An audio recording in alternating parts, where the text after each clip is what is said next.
are awake. We're all here today for an awesome segment. Two of Cups. Rich Lopp in the house. What's up, Rich? What's up, dude? How you doing? I'm great. I love this card. Yeah, I was saying a minute ago, I'm pretty sure you're, well, I mean, honestly, when it comes to almost every card in the deck, you've educated me a lot more than what I already know, but especially with this one here, it's kind of a simple card to me. Honestly, when this comes out in a reading for me, it's very, very simple. Two people coming together. And usually for me, I kind of take emotion out of it. Mm-hmm. Like, it's just two people coming together. I mean, I've even had this come out in readings where two enemies are coming together to fight. So, like, that's pretty much the extent of it off the top of my head. Just two people coming together and connecting. So what do you read this card as? So this card, one, it's cups. So it's very emotional. And it's two people coming together on the same emotional frequency. Because the cups are both both united, both equally united. So if you think about it, it's like, is there really a connection in life? You speak very much in depth about being on the same frequency as somebody, because if you're on the same frequency, it ain't going to go well. So this deals with that, but it also deals with that emotional element. It's also the card of intimacy, right? Like, intimacy is only shared when we're emotionally in a place in life where we're on the same page. It also is the card of sex. I know a lot of people think it's the card of the devil card, right? But the devil card's kind of like, I don't know, you had a bender, and who's this random bitch that you're taking into bed for fucking 8 hours? You know, so it's like, this is the card of true intimacy, that true emotional connection. I always think it's interesting because we walk through the doors of the aces, right? And what's it going to be? And the first thing that pops up is the two after them all, and it's the Two of Cups. So there's that singularity emotionally that we want in our life, but there is something about that yearning that we have. So this is the card of yearning for that same frequency, whether it's a person or whether it's something outside of ourselves that we want that match with. I think you're right, though. This card could be everything, especially reversed. Jeez, and love readings? Yeah. Oh, man, you want to talk about the first thing I always see is I'm like, damn, they need Viagra or they don't get wet. Simple. I mean, I can go way deeper, but yeah. Now, usually for me, though, I don't know, most of my readings, when this card comes through, like usually somebody will ask me a question, something to the effect of, do I have a new relationship coming in sometime soon? And about 95% of the time, when the Two of Cups comes out, there's not another card in the spread indicating anything like serious or intense. So usually for me, when the Two of Cups comes out, there's usually other cards in the spread with it that kind of indicate that it may not be a serious relationship. Right. Like when somebody asks me, you know, is a new relationship coming in sometime soon? Like what I read as, yes, you have a serious relationship coming in, is like Ten of Cups, Lover's card, Ace of Cups, yes. All that comes out. Typically, usually for me, when the Two of Cups comes out, there's usually the Knight of Wands and like the Hierophant reversed, you know, or all these other indicators that it might be like temporary, nothing serious. So that's the reason why usually for me, I normally don't put a whole lot of emotion into this, but I mean, and I trust what you say about it.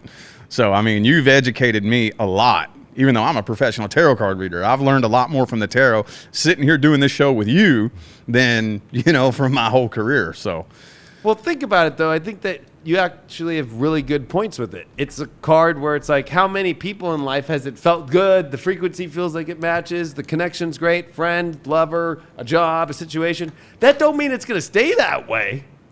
So I think some people get, you know, some of the twin flame community thinks that's like a twin flame card, too. Oh. But really, the twin flame card would be a lover's card where there actually is a major arcana and there actually is a deeper connection. Mm-hmm. That's where they're fully within all that energy and they're naked and they're out there. We haven't done that card yet, but... Yeah. Or no, maybe we did. I don't remember. We've done so many cards now. I don't think we did, but I'm glad you said that because that is the way I read that. Yeah. When somebody comes to me and asks me, is this person my twin flame? The only way I'll answer that as a yes is if the lover's card comes out in the upright. Right. So, but yeah, with the Two of Cups, though, Yeah. And I don't think it's just the way I read it as much as it is. That's normally the way it comes out in my readings. Whenever somebody's connecting with somebody that's not really all that serious, it usually comes out with, like I said, other energies like Knight of Wands or King of Cups reversed. Something like indicating, you're probably going to be connecting with somebody in the coming weeks and months, but I'll usually have to give them some advice, like just be kind of picky, make sure that you are very well aware of what this person's feelings and intentions are, because in my line of work, that's probably one of the most common questions that I get is, how does this person feel about me? And I'm like, that's not good. Why are you connecting with somebody? You've been with somebody for 6 months and you don't know how they feel about you? What the fuck? That's insanity to me. Well, the really interesting part is, you're right. I think that people could be connecting on a level, but they might not get the message from the divine, because this has Hermes staff in it. So I'm sure you've seen it, right? You see the staff, and then if you're at a hospital, you see that same staff. Yeah. Right? And this is the staff that is Hermes' staff, that's the messenger of the gods. So it is an interesting part because it's about Hermeticism. This is a card of Hermeticism. So it's an emotional cup card, but it is got that Hermes perspective of Hermeticism is being neutral and looking at what's masculine, what's feminine, what's dark, what's light, and being able to have a good observation to be able to see if you should put your emotion into something, and that both parties and all situations are making sense and equalizing themselves out. Because whenever you're dealing with it, it's a symbol of peace. That's really what it is. That's why you see it at hospitals. I know a lot of people go into conspiracies and like, well, the 2 snakes that are going up around the thing, that's the devil, and that's all the shit and all that shit. But that's the other interesting part about this is, we talk about Kundalini, we talk about it, but you see the wrapping around in a centerpiece here that's coming up. That's why there is a sexual element to this card too. But the original form of Hermes staff is about peace, the message of peace, the message that it's in alignment. So there's a lot to this card, especially when you look at it, you see that there's a lion that the original, if I'm remembering right, I think it's the Caduceus is the name of this. And that's the staff that brings in that understanding of dark, light, positive, negative, and in true alchemy. So it's a very intense alchemy card. Also, it's the man that's reaching out to the woman in this one. So it's the formality card to me too. It's like, does somebody have manners? Because now manners today, of course, could be looked at a different way. But I would say the traditional understanding of like, okay, like it's always the masculine energy that's supposed to, initiate to the feminine. Yeah. It's out of balance when it's opposite, when the feminine's going to the masculine. Yeah. I just, this weekend, binged this new show on Netflix called The Ultimatum. And it's like where there's a partner who's like, I want to get married. We've been together for 2, 3, 7 years, and you still won't do it, whether it's the guy or the girl. Most of them are the girls, right? But there's a couple guys in there. And to watch that show, and we binge watch it because I'm like, I can't believe how many people sit in their head about, should I marry this person? Should I not? Should I? And the way that then what they do is they break them up, put them with other people that they choose in the reality show, and go through a 3-week new marriage to feel it with somebody else to try and learn what's going to happen, and then go back with their fucking now ex. Oh my God. And then make a choice at the end. But I was sitting there, as Sophia and I are sitting there. Her and I have been together, our 1-year anniversaries this week, and we already have a baby, and we're engaged, and now we're planning the wedding, and there's like no questions. It's just like, yeah, we're on the same emotional page. So it's like, and we got a message. That's what's kind of interesting about this card. It's like, it's almost like the universe, this is the card of that emotional synchronicity, and that could be hard because we can feel that, but it might not be it. Maybe it's I learned a lesson from this person. But this is definitely that card where it's emotional synchronicity in that connection space that's so key. Yeah. That is a big, hot topic in today's day and age with the masculine and the feminine roles and whatnot. You know, we touch on that from time to time, Yes. but when it comes to marriage like that, like it seems like the whole system and everything is set up to where it's like a really risky, dangerous thing to step into.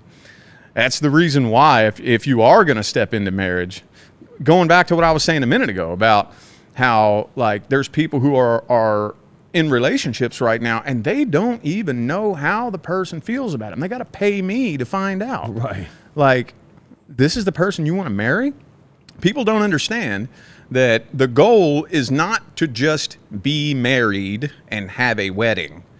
Like, being married is a long, drawn out growth and evolutionary process. And you know, I had vowed to never get married ever again. I'd vowed. I was like, I'm never doing that bullshit again. You know what changed my mind? I sat back for 3 years and watched Leah work on herself. Like, I sit back and watched. Never tell her what to do. Like, I'm that type. Right. I don't want to have to tell you what to Yeah. do. I shouldn't have to. Like, she has never made me question her loyalty for a split fucking second. And I just sat back and watched her own her shit and work on herself and grow and evolve. And maybe that's just me, but the way I look at it, that's what you want to look for as to whether or not you want to marry somebody. You don't just want to say, well, I just want to be married. I just want to have a ring on my finger and walk down the aisle and you know, just go through the motions just to be married and have a wedding. It's like, you really got to think this is the person I'm going to be with. And the way I look at it is the one of the key elements that makes a relationship successful is I work on me with you by my side. You work on you with me by your side. Yeah, and I feel like the best part about this card is that it's that spiritual message where you shouldn't have to be like these people on that fucking reality show. Like they're sitting there telling you, I'm like, I don't like the way you do this, and why won't you do that, and why won't you do this, and I can't believe you don't do this. And most people said financial, which I thought was really interesting. Like the guys were like, well, I'm not financially where I want to be yet. And then Sophia and I are laughing like, if you know that's the one, you go for it, you feel it, and that's what manifests things. Yeah. You have to go into it. But I feel like this is the card too, where it's like the description you said with your wife. It's an unspoken but divinely spoken thing, where it's like you don't need to say shit. Yeah. But they get it, you get it, and that's why I love this card, because it's like if we follow the cups, it gets to that 10 of cups, it gets to that 9 of cups too. But it's like this is that start, that initiation. It's an initiation. It's like, yeah, this looks good.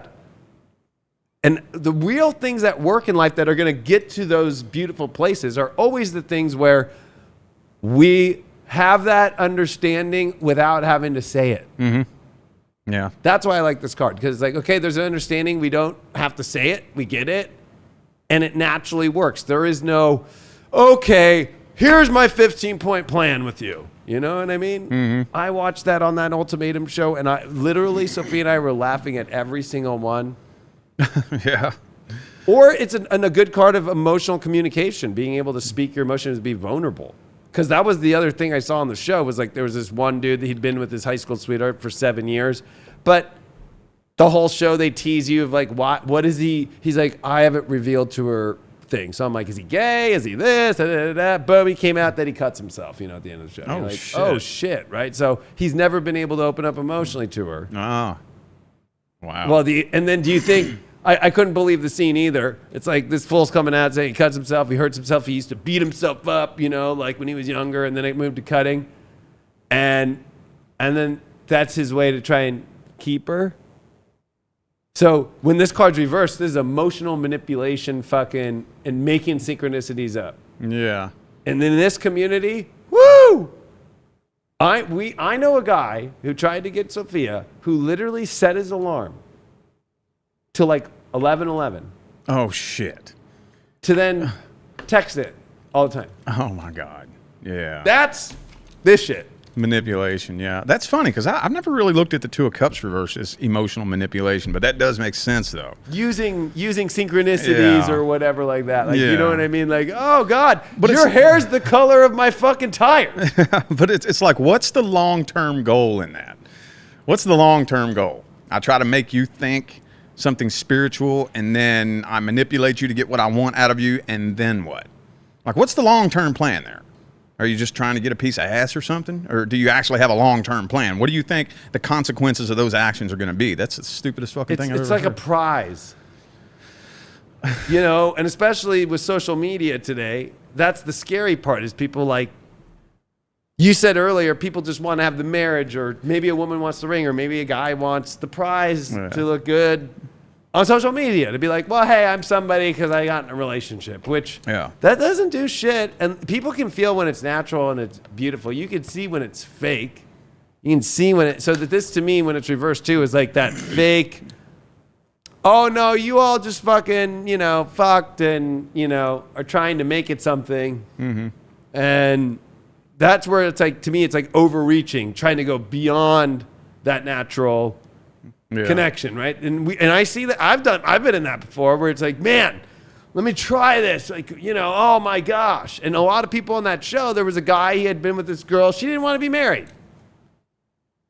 He was all ready in his life to be married and everything. And it's like, okay, you had to go through this whole experience of just like having to go with somebody else and talk to somebody else and do all this shit just to finally realize she ain't the one. She doesn't want to be married. You're not going to convince her by giving her an ultimatum. Oh, shit. Yeah. Like the name of the show. Yeah. Like, if you're at an ultimatum in a relationship for anything, that ain't the relationship. Yeah. Well, I mean, in any given situation and circumstance, personally, first of all, for me personally, in regular everyday life, I'm an introvert. So, you know, I'm picky about the people I connect with anyways. But, like, I don't connect with anybody unless there's an equal give and take of value. I better be able to add value to your life, and you better be able to add value to my life. Yeah. Where there should be an equal give and take, and especially if you're going to marry somebody. Like what you were saying a minute ago about the dude says, I'm not where I want to be financially. Well, why? You and your woman should be a team then. I know. Like get together and start a business and build an empire together, you know? That's why I love this card, though, because it's like you got to be on that same page, right? It's like the Ace of Cups comes to open the door, and it's pouring it all in, but it's weird. It's a dove coming in, and then the water's pouring out on both sides, and then what does that do? It's filling the cups at the bottom of both of you to put together.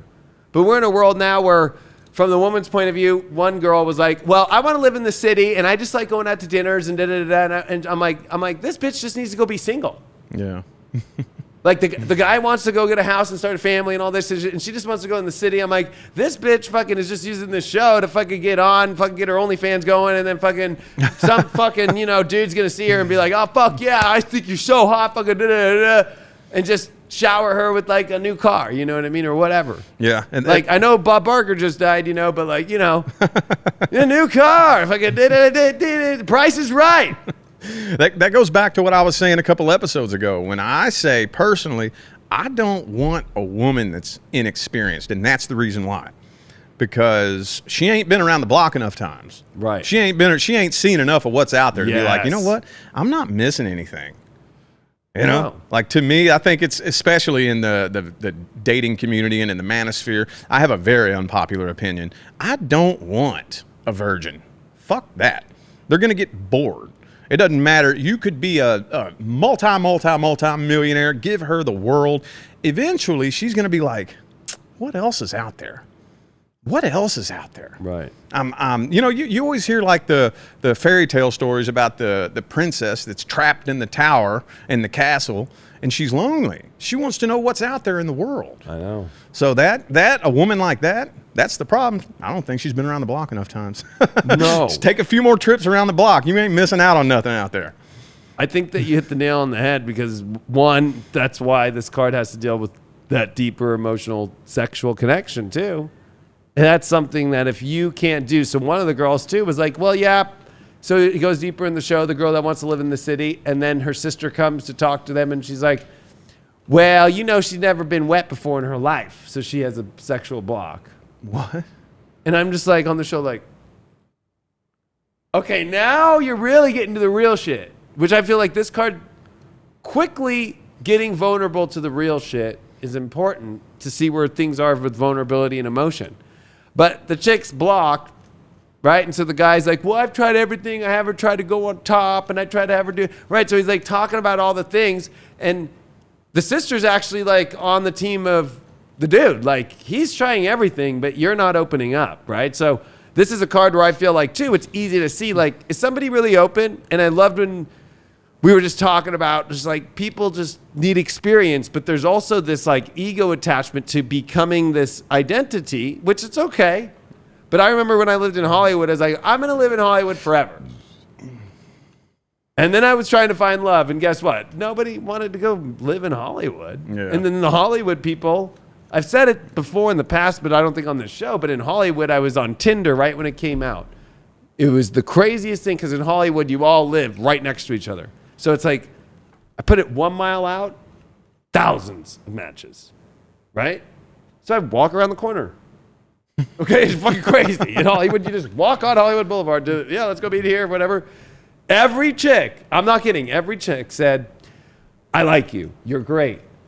But if I have a producer or an A&R for a music thing, whatever they're there in Hollywood to do, approach me. I'm going to fuck them to get the job. So I need to stay in that place to where I'd like to see you, I like you, but I don't want to fall too hard because if that job opportunity comes up with that director, that producer, I'll fuck them. I'll get it to get my career going. And I'm like, well, that's not what I'm looking for. At least she's honest.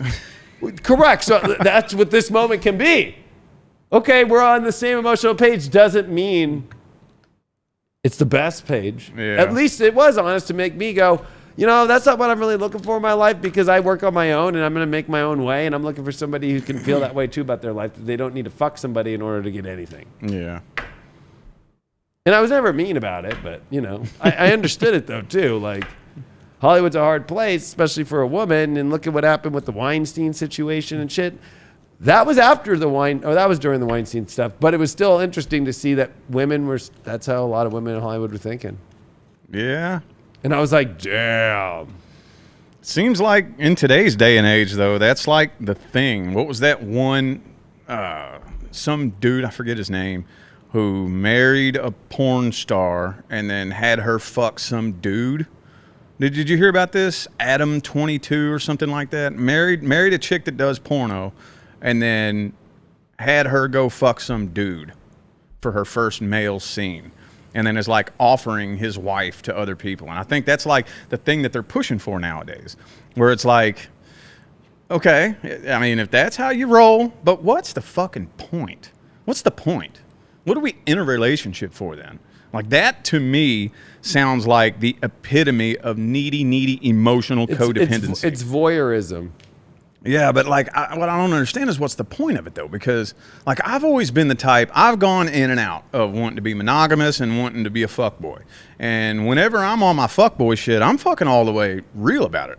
I'm 100% open about it. I don't play games. I don't try to manipulate. I'm like, yo, I ain't looking for nothing. I'm just trying to hit some pussy and that's it, And like, but when I'm on my fuckboy shit, I don't want a relationship. I don't understand what the point of getting into a relationship is, and if you're going to make it open, then what's the point of being in a relationship? I don't get that. It's because it has to deal with emotional vulnerability. If you're talking about the case with the guy with the porn star, voyeurism is getting pleasure off watching somebody else doing something emotional. What? Right? Because they don't know how to do it themselves.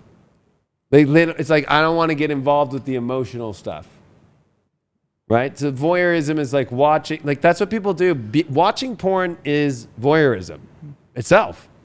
If you're sitting there beating it off or you got your little fucking pocket click, fucking, and you're fucking clicking away and you're fucking beating off in the fucking watching porn, you're in voyeurism. You're getting emotional pleasure off watching other people having emotional pleasure. So you're really not having emotional pleasure because it's really false emotional pleasure because you're not actually connecting with anything. You're connecting with watching something else. So that's the interesting part too about this card is like, can you deal with somebody who's fully there, or are they somewhere else? Because, you know, some people can feel like, I think they're there, but they're really not there. It's like they're on their phone 24/7. Yeah. Like, you know, no, yeah, I'm hearing you, honey. It's like, I just told you that my cat died. Oh, your cat died? Oh, that sucks. Hold on one sec, you know? Yeah. So this card's, I think, very important about being like, is the person there? Is there emotional vulnerability, not voyeurism? Because there's that voyeurism that comes in other ways too, of seeking pain in another person. Like, oh, I'm traumatized because my ex got me, so I'm going to get with this person and I'm going to do the same thing that she did to me to this person, so I feel better. People do that shit all the time too. That's some sick shit. That's some like rebound shit. That's what rebounds are.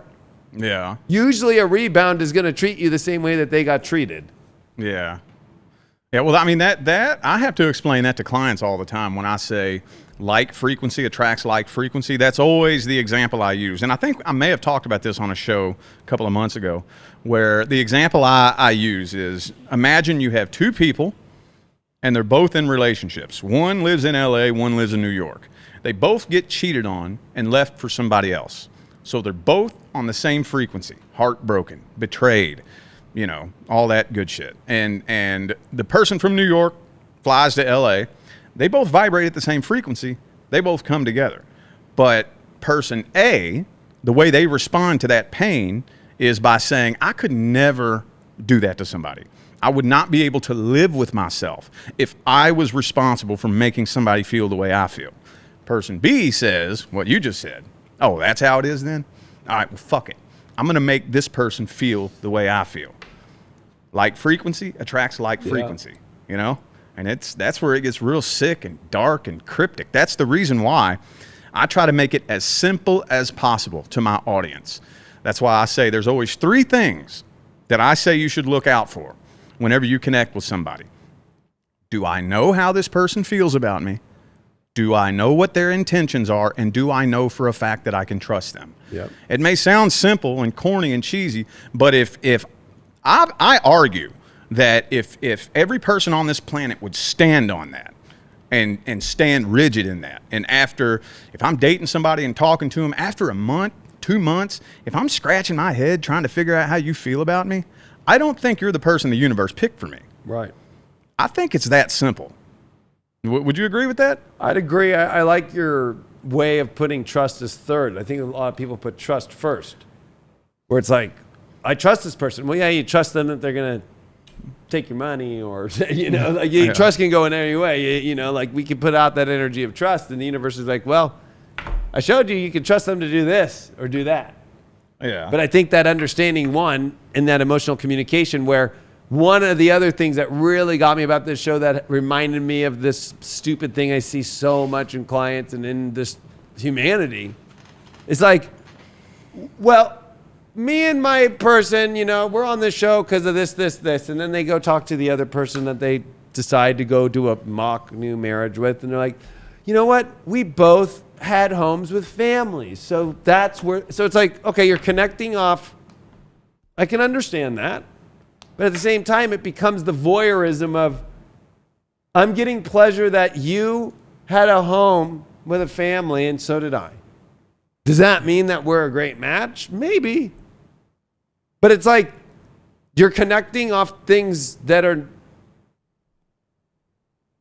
trivial to me in the end, because it's all about the uniqueness of a soul. So it's almost like I'm going to start creating this thing where I block out, because I got that a lot. Like, my parents were divorced when I was young. So there was girls who literally wouldn't go on a date. Like, you know what? You come from a broken home. I'm like, it wasn't like that. You know, there's automatic like judgments, like, oh, fuck, you know? So it's like that voyeurism of that, or like, you know what? I just want a guy who fucking is ambitious. So like the two ambitious people were in relationships where they had softer people who weren't as ambitious. They got together and they fucking hated each other. They were so ambitious, like too ambitious. Yeah. So it's like one of those things to where it's like, does it have to be common, or does it have to be that common understanding of how somebody feels about you, like you said first? Yeah. Right? And also, I think that a lot of it is like people are creating too much textbook shit, as if like it sounds very Scientology to me, like fucking, like the machine and following this and oh my gosh, and I don't like medications and you don't like medications. Oh my God. We're going to fall in love after that. The way that you just say how much you don't like medications when I fuck you. Like, oh, man. Or, during COVID, it was like, oh my God, I want to find the person that we're going to go be in survival world with. We're going to go be in fucking, we're going to go survive this world when it goes down together. And I can understand that's a trait that could be nice in a relationship, but that's not the reason why you go for somebody in life. It's their soul. But people and a lot of it's from programming too, what's being usually commercialized too, right? Yeah. There was so much, buy the survival gear, which we all did because it's good to have, but that's not what I'm going to get my fucking dick hard with. Jeez, I can't believe you have fucking Patriot fucking survival food magazines in here turning me on. Well, I mean, what I think has been commercialized like too much to the point to where people think it's normal. People think it's normal to come together with 2 empty cups. Like there's Right. one, and there's little phrases that dig up under my skin because they mislead people. And one phrase that digs up under my skin is, I need somebody to meet my needs. Mm-hmm. Like, no, you don't. No, not really. What most people are doing is they're coming together with 2 empty cups and they're latching on to each other, trying to vampirically suck love from each other. It's like, no. 2 people need to come together with full cups. And then when we come together, we can build. When we're both fulfilled, we can build together. And then later on down the line, yes, once we come together and we lay a good foundation and we build a good solid structure and an empire together, yes, that empire that we build will need both of us. But when we very first come together, if we have empty cups, we can't do anything for each other. Yeah. You know? Well, and that's where the void comes of survival. So somebody was saying, yeah, like, that's a thing out there. And I'm like, well, what happens? Let's say I meet a chick. We're all about the survival thing because we're empty cups. So you said vampirism, which is better than I was going to say hunters, like becoming hunters. Like, I'm going to hunt for my fucking person. Yeah. Right? And okay, on the hunting trail, did you guys kill each other? Did you eat each other? I don't know. Weird. But okay, so then you become, we're survivalists. We're going to go build a bunker. And that's hot. So 3 months go by, the bunker's built, and now you sit and wait. Now you got to actually face the person. Okay, we're in the middle of surviving. How's that going? Yeah. We're just waiting for it to happen. So how's your guys' day going? We're waiting for it to happen. And then it becomes to where it's like not even about the relationship anymore. It's like both of you just sort of going out there to help people join the same club. Yeah. And so you see that too, and you see a lot of relationships, they feel empty, so it's like, we need to go create a fucking like bridge club. That's what the 50s was. It was like, oh, who's having the bridge club at the house? Yeah. Oh, the guys can go in the backyard, smoke their cigars, fucking drink, and the women can go in there and just talk about how they're not getting fucked. And what do you do when your husband's fucking getting off and you're not wet? I use castor oil. I make a good fucking Jell-O after it to make me feel better. Well, I mean, Oh, fuck. that goes back to remember the same thing. Remember when we were talking a few weeks ago about how, like, when it comes to, like, say, entrepreneurs and whatnot, people say, oh, here's what you want, your dream life on the beach with a margarita. Like, people are painting a picture in their mind. And like, it's just a snapshot image of, I want to achieve this one day, like the survival thing. And then we get there and it's like, okay, here we are.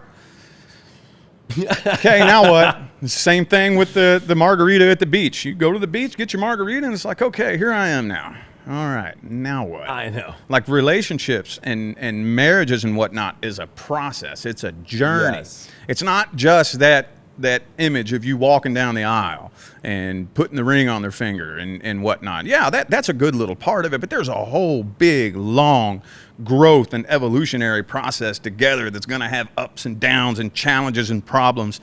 And that's why you need to be able to figure out whether or not the person you're dealing with has a full cup. Can we add to each other? Can we come together and build something together and grow together? Because if you got a void in your heart, I can't fill it for you. I can't do that. No. I can't make you happy. Like I had a client the other day ask me, how do I attract love? And I'm like, you don't attract love. You attract a person. When you attract a person, that person can't come bring love to you. You attract a relationship. Love is a vibration. The primary law is the law of vibration. The secondary law is the law of attraction. You have to vibrate at the frequency of love. You have to have a full cup, or at least be working on filling the damn thing yourself before you can attract somebody that matches that frequency. Yeah, and it's not hunting. You don't hunt with your, I'm going to magically get into this frequency. I'm going to get in the vibration, and then I'm going to go after the frequency. The frequency is going to run away from you. Yeah. You know, it's like how magnets work, you know? It's like, and that's the thing too, is when people come together, I think it's more of that unspoken knowing, and this is about peace. This is the symbol of peace with Hermes. And so when you think about it, it's like, we're trying to find, not even trying, we are vibrating to come together to find peace, because in peaceful situations, that's where real love happens, where it's like, not having to always have something going on in life and all that shit, because that has its moments. That's great. But then it's those in-between moments that are way bigger. And if you have peace in those, then that's where there's that emotional cup that's filled. The simple little things in life, just like the stupid little things that we do, you know, like just like just staring at our daughter right now. Sophia and I are just laughing. We tried to swaddle her the other night, but somebody got us like where you put her feet in and then they wrap with Velcro. Yeah. And so we, you know, she doesn't like to be swaddled. So her arms are up and all that. So it's like we felt like we were fucking horrible parents, you know, like putting her arms to her side and fucking shit. And she just sat there and her legs are going up. And I'm like, we were laughing so hard, like, because she's like, she fucking does not like, Sophia's like, this looks like a straight jacket on that fucking kid. So we took it off and, you know, we find ways to comfort her. But it's just hilarious, those little things in life, but those common things that we both feel the same way. We both laughed at the same time, like, holy shit. Fucking, how can anybody do this to it? If I know that some babies like it, some babies don't. Our baby does not want to be held down, you know, and fucking swaddled like that. Yeah. And, you know, it's just like, that's that. We didn't even have to say anything. We just saw it happen and we both laughed at the same time. That's what I like this card about. But I feel like when people come on into these, you know, and even in astrology, people in here are saying, oh, make sure the synastry charts work. And I'm like, yeah, of course. I mean, that's a great reflection in a great way. But it's also like, if you're just out there looking for the astrology or waiting for the tarot card that pulls the one card that you want, and that's how you're making the choice of the relationship. Fuck. Yeah. Well, I have a question. I don't know if I've ever asked you this before, because like for me, when I first connected with Leah, I was chatting live on Instagram and she requested to come on. And when I saw her, she looked familiar as fuck, you know? And that's what made me agree to go ahead and continue this connection. What was it like that made Sophia stand out to you? Of all the people and the women and whatnot pursuing you online, how did you recognize that soul connection? She wrote me a message and said, I love you. That was all it said. Of course, I took that as more like spiritual love, because I'm like, I don't know who this person is, and she's obviously into spirituality when I looked at her page. But there was something where I felt like, I've known you. I was like, and right away she went right into the astrology, and we were rapping. I'm like, damn, she knows what astrology is. And we waited, we talked, and then I don't know, it was one of those things where you just give it to the universe. We're like, yeah, let's hang out sometime. And then a couple weeks went by, and then we went and hung out, like about a month went by, and then we hung out.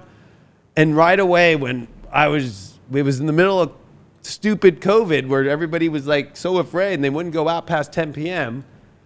So there was no restaurants open past 10 p.m. They were all closing early. So my date with her was driving her around in my GTR.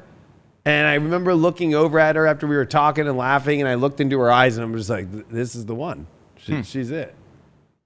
And she felt the same way. But then it was interesting because her and I still had things to figure out. So, but we just kept becoming friends, like just talking all the time, hanging out, saw each other again 2021 a couple times, like, you know what I mean? And then by last year, it was like, it just kind of like finally got to that place where, boom, you know, it was ready to go. We knew a lot about each other. It just kept getting better as friends and all these things. And you just know for me, it was when I looked into her eyes and I saw her soul, and I knew that she was an amazing, beautiful soul, and she loved spirituality, and she truly was doing that work on herself. And she didn't like, she was also somebody who is just like you were saying, that I'm the same in the same belief is that she went through her own shadow herself. Mm-hmm.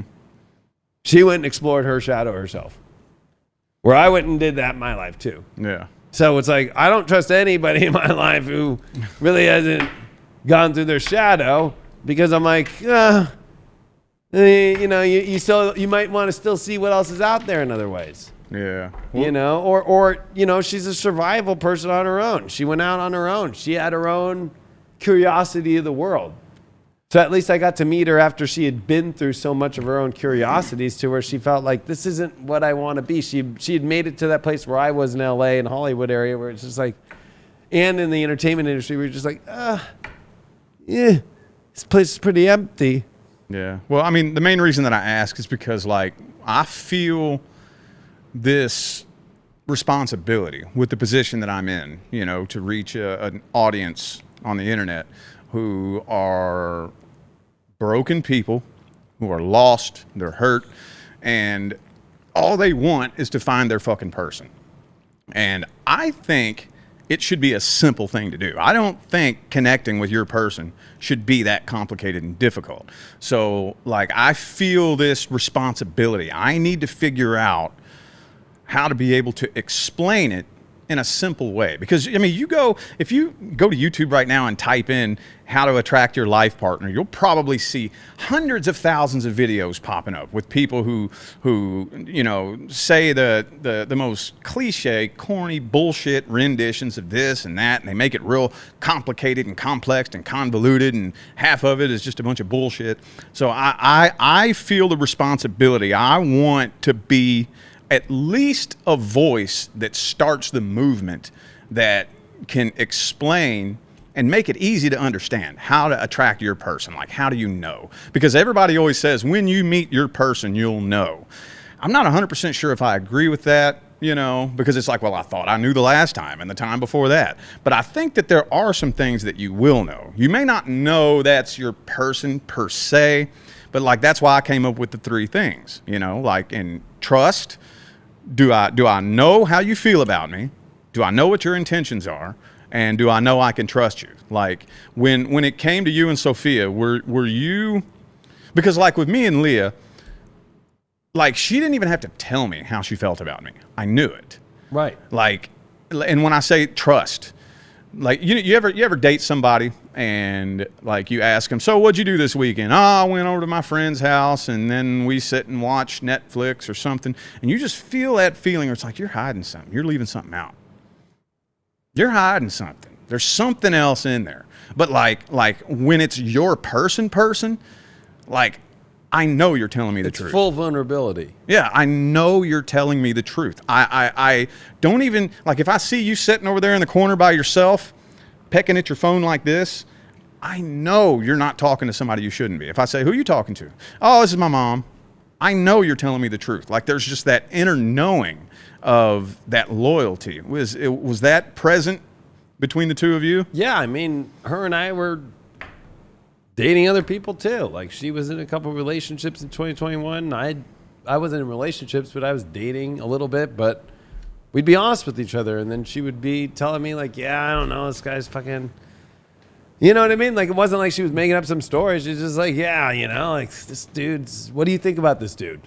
So like, that was what was cool, was the friendship that was built. Yeah. And that trust. Mm-hmm.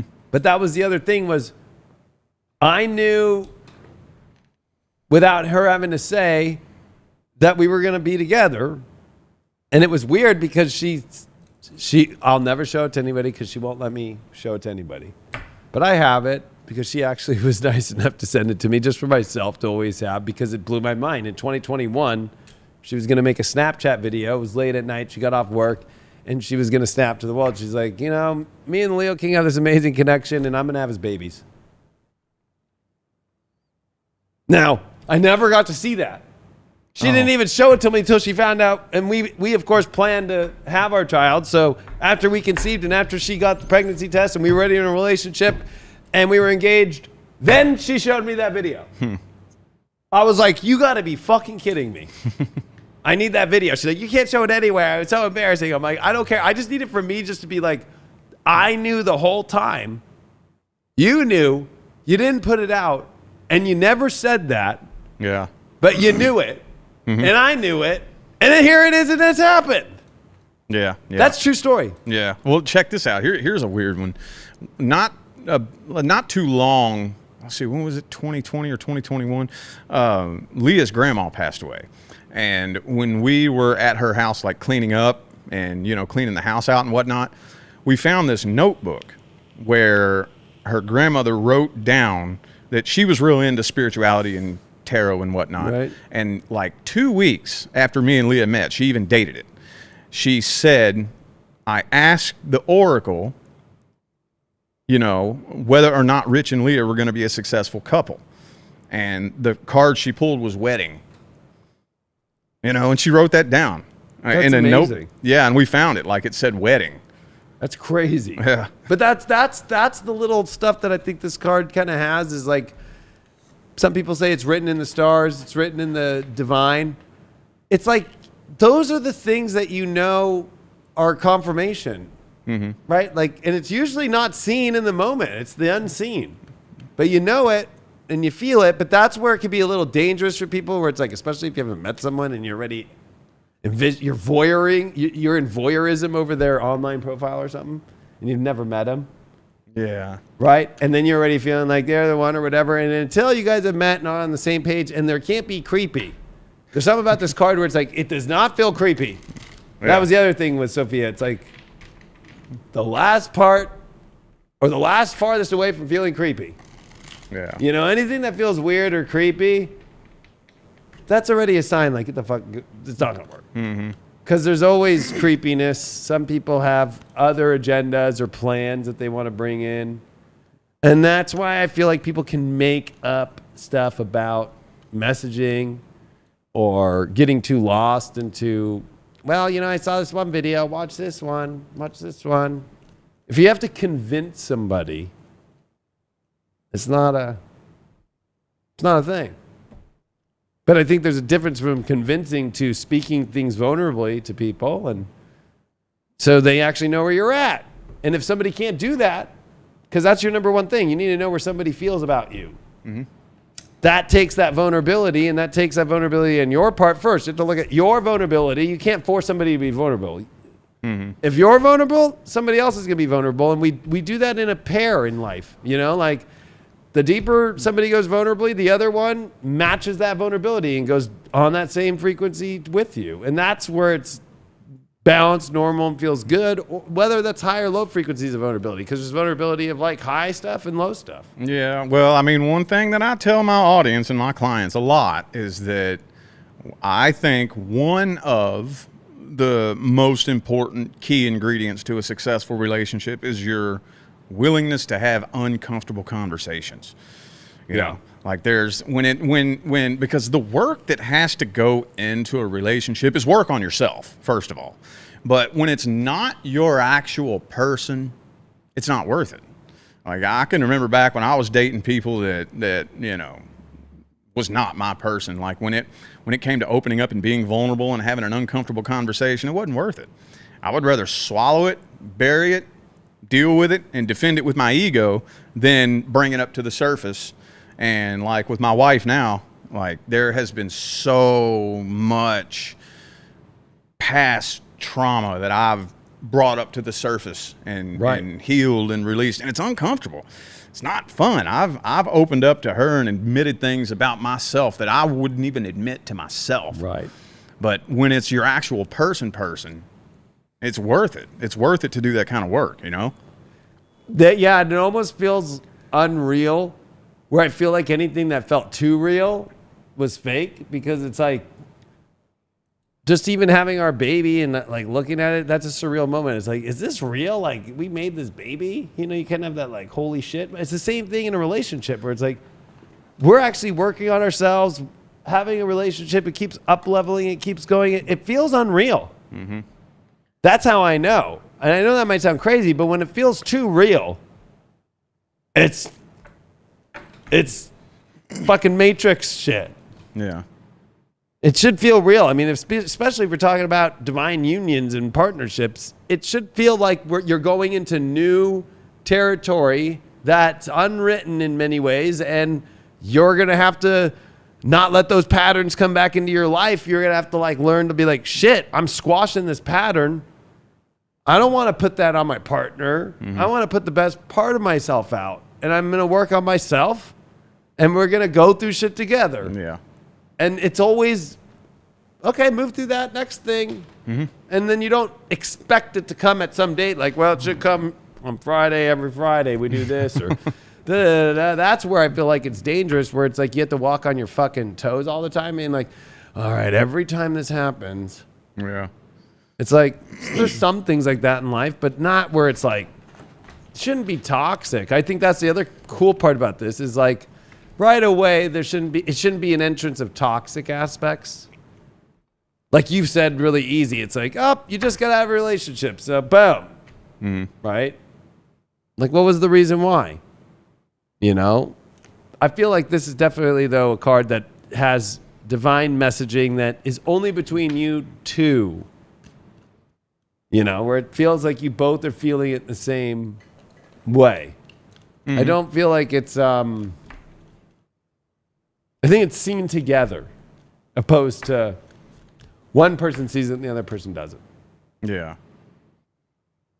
Yeah. I mean, and it goes back to, I'm trying to figure out a better way to explain it, but I really can't come up with the words of usually, okay, here's what I tell a lot of people. Like, if you ever meet a couple who belong together, like an actual pair of real life partners, they'll almost always tell you that when they met, it was totally random and accidental. Yeah. They weren't out hunting for it. They weren't out looking for it. And that happens when you match the frequency of true love, or at least start filling your fucking cup. One of the first things that happens is you kind of stop thinking about it. Yeah. You know, like we've talked about before, that's the only time something can successfully manifest is when you're not thinking about it. So when the more full your cup gets, the less you start thinking about relationships, because you're not looking for something to fill that void, you're filling it yourself. Right. And then that's when you become a vibrational match to the person that is at least on the same page as you. Right. And the two of you can come and make that journey together. But like I was saying a minute ago, it's gotten to the point now where it kind of seems like it's normalized. Like people don't even try to hide it. They will blatantly, shamelessly, and unapologetically tell you, I'm empty and I need somebody to meet my needs and I need somebody to complete me, as if that's normal. I know. How do we put an end to that? I mean, I think a lot of it is the voyeurism. What it looks like, what people post. Even just if you think with AI today, what it posts, and if you see what AI is like projecting things that you ask it to do. Like I just saw this, and this has nothing to do with relationships, but it's a good way to look at it, is like AI, you can tell it like, take Mortal Kombat, but put it with all the political people and all the things we're seeing right now. I saw that. And that shit was hilarious to me. It was just like fucking, Joe Biden. And it was just like, it was like crazy. I forgot. Oh yeah, it was like Pope Francis. Yeah. You know what I mean? I was just like, oh shit. Like, okay, so there's like a voyeurism to that. Like I got pleasure from watching this thing. Voyeurism doesn't have to be bad, right? It could be good. But I feel like there's these imagery things, especially when it comes to like more of this idealism that people try to be like, well, I want to be 23 and I want to be this at this part of my life. Like, it's like, yeah. Especially, I was laughing in that show with the ultimatums because it's like, I want to be married, then have kids. It's like, well, what if you feel like having a child right now? You're just going to be like, no, we're not going to feel that divine calling, that message that we're both getting to have a child right now, and that we're engaged and we'll get married after the baby. Yeah.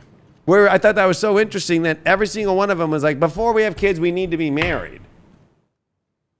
Or like with you, like you were a single dude with kids. Yeah. So I'll take me, for example. I was single, no kids. And I also at the same time was like, I'm open for any place for love.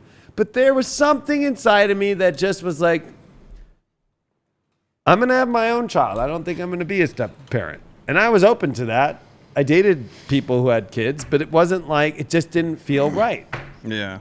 Well, one thing, honestly. But that's what I'm saying about your situation with Leia is interesting on how she just really was like, boom, she felt called to that. Yeah. Well, one thing, honestly, that I haven't really publicized too much, I've mentioned it a couple of times, is that I was still legally married on paper when I met Leah. So, because like my ex-wife, you know, she wasn't going to get up off her ass and go get the divorce. And I'm like, well, she's not doing nothing. So, you know what? I don't care right now. We'll cross that bridge when we get to it. Right. And then when me and Leah met, and like I said, I actually sat back and watched. I'm like, oh, shit. Dude, this chick's working on herself. She's like willing to grow and evolve. I don't have to teach her nothing spiritual. Like, I don't have to, you know. You don't even want that teacher-student. Yeah, I don't have to teach her shit. She just gets it, and she's doing her own research and evolving. I was like, I'm going to marry her. So that's when I went through to get a divorce.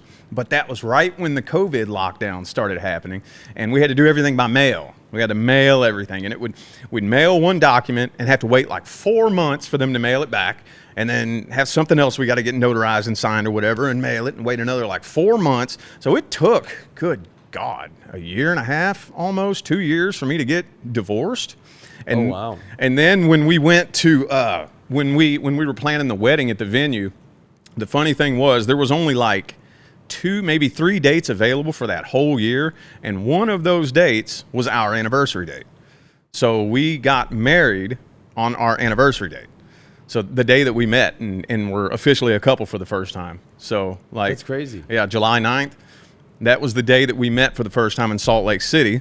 She drove, man, she fucking drove 12 hours just to spend one night with me. And then drove back the next day. And then after that, she quit her job, which was a good job. This was no bullshit job she was working. Right. She quit her job, threw away everything that she owned except for what would fit in the backseat of her little Mazda, and she drove 1,000 miles to live with me in a hotel. We lived in hotels when we first got together. I know your videos first together in the hotels are hilarious. Yeah, and then, you know, it's just... But I love those videos because it's true love. Like, it didn't matter it was in a hotel. Yeah. You guys were having the best time of your lives and loving each other and having fun and laughing. And that's another part I think about this card that's so simple.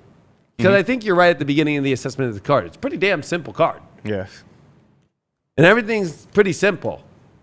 Like, if it's too complicated, then why are you even doing it in life? But I think that that's the simplicity, is that you guys enjoyed each other. It doesn't matter if it's in a hotel and you guys are living in hotels or whatever. It didn't matter. It's just that simplicity. That was like how Sophia and I were. It was like so funny.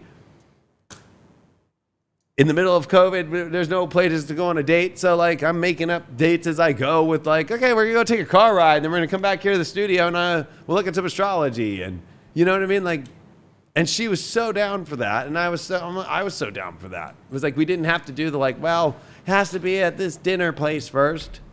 Yeah. And I think that's where that's the problem, is like the filling of the void comes from so much of like, you hear all these relationship coaches like, make sure he takes you to a dinner first. Make sure he does this. And it's like,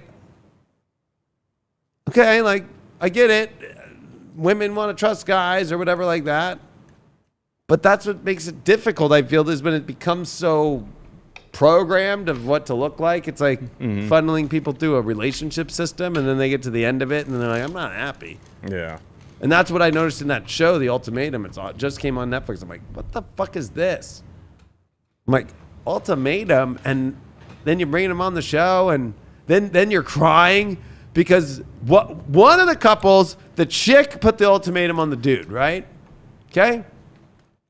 Fucking, they break up because they all have to break up. He starts talking to one of the girls, and she fucking can't handle it. She gets so drunk that she goes over there like, what are you doing talking to my man? After they all agreed to break up and do this. And then she goes out freaking out, and then, boom, she pops positive for a pregnancy test, and they have to leave the show. And I was like, and then somebody said on the show, was like, do you think she planned that shit? And then he had to be a little suck ass. You could tell he didn't want to be with her. He's like, well, I guess we're having a baby now, so... Like when it's such a surprise it wasn't planned. You know, and that's the weird thing too. That happens a lot, I know that feeling. you know. I remember when because I was divorced, and for me, it was July like 5th, 2019, and it took 6 months. So by like March, I got the paperwork. It was all done, right? And I remember that time period being like, yeah. And I was honest with dating. I was like, yeah, I'm in the middle of a divorce. I mean, we don't live together. We don't, like it's just the paperwork part where you have to wait 6 months in California for the divorce to finalize. After you do the paperwork and sign everything, you wait 6 months. Oh. Right? And then it just comes in the mail. You're divorced. Okay. So I remember telling people that, and they were cool with it because they get it. But at the same time, I'm like, nothing's probably going to work until that divorce fully happens. But that was me though. Like, so it was like, okay. And then from March, it was weird. I was doing my show Deep Love Tarot and all that. And that's how Sophia found me. Like my video randomly popped up with Deep Love Tarot, and she started watching it, and she liked the way that it was, and I was spiritual, but I was making people laugh, and I was intense, and she was like, fucking, I love you. And it was just like, I've never seen that before. But to me, that's how I live. I live by love. So I've always been like, gosh, so many relationships think about all these little things and are very sensitive over everything and all that shit instead of like love. So for me, that's what I've always looked for is like, does somebody have a heart? Oh. Because so many people are in the system of da-da-da-da. Or like her mom just left, and she was with us for the last 3 weeks. She was a blessing to have, especially when you have a baby. Mm-hmm. And she's had 4 kids, so it was like, she's a master. She's just like, here. I was like taking notes without taking notes. Just like, she holds the baby like that. No, okay, cool. I'm going to do that too. Like, really cool shit. But her mom told me like, oh yeah, when Sophia was 5, she was talking about wanting to have a baby. And I think some people deny that part of themselves in them, right? Like, you know what you want in your life to be and to express yourself as, but then, society or this, or I want to be this. And, it's like, people are so afraid to live in that heart or whatever that dream might be within their heart, Yeah. So I think a lot of people go for more of what looks good on paper or looks good in their mind instead of what their heart really wants to be. Like the story of Leia driving to Idaho. That's because that's what she wants. She wanted somebody. There's the excitement in that. There's the love. That's how it was with Sophia and I. It's like, let's do this. We're doing this. And you know what? Yeah, we've known each other for years, but now we're in a relationship, and we felt called to have a child. So we're doing this. So it was the word love that stood out to you?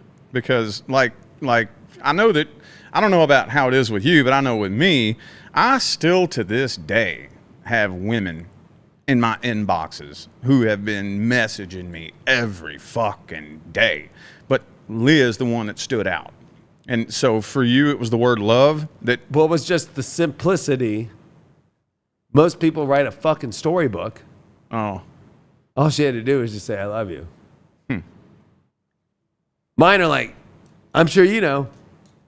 So, and then half of them think that you're fucking in their phone or whatever. You know what I mean? Yeah. You said baking soda, and I have baking soda. It's like, I'm sorry, I'm not. I can't look at anybody's phone. Right? Yeah. So it's like, there's a lot of weird shit out there. It's just like, it was not weird to me. It was just like, oh, okay. I took that as like a nice compliment, and then we just started talking, and she knew her shit, and she was, you know what? As a guy, though, and I think that's what's interesting about this card, right? The guy reaching out to the girl, like, sure, she might have reached out to me, but then it's not like she intentionally played hard to get, but she was not easy to get. Yeah. Right? She wasn't like she's just going to give herself away right away. You know what I mean? It was like, no. She wanted to make sure that we were on that same page. Yeah. So there was a little bit of that, like, damn, I don't want to miss this opportunity. Mm-hmm. You know? Yeah. I know. Yeah. Because, like, thinking back, I can remember a lot of times that I would get into a relationship with a woman that was real easy to get, but then there's that voice in the back of your mind, like, man, if I got her that easy, oh yeah, somebody else could snatch her away from me. Oh yeah. And so that looming voice in the back of your head is always driving you nuts. Like, fuck, man, ain't nothing special about me. Soon as she gets bored, Somebody else comes along, he's going to, and every single time. Every time. That's one of the ways that I learned, like, one thing that I hear about a lot in personal readings and whatnot is, like, a couple who they're together, but, like, when they first met, the person they're with was in a relationship. Right. And it's like, so you met this person by them cheating with you. Right. And you're surprised that they're cheating on you. Exactly. What the fuck? I mean, silly.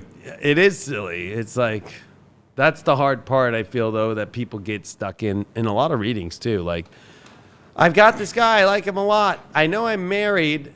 I mean, we don't talk as much anymore, but I'm like, you guys living together? You guys still, like, say in a relationship? Yeah. But it's not one. I'm like, no, that's a relationship.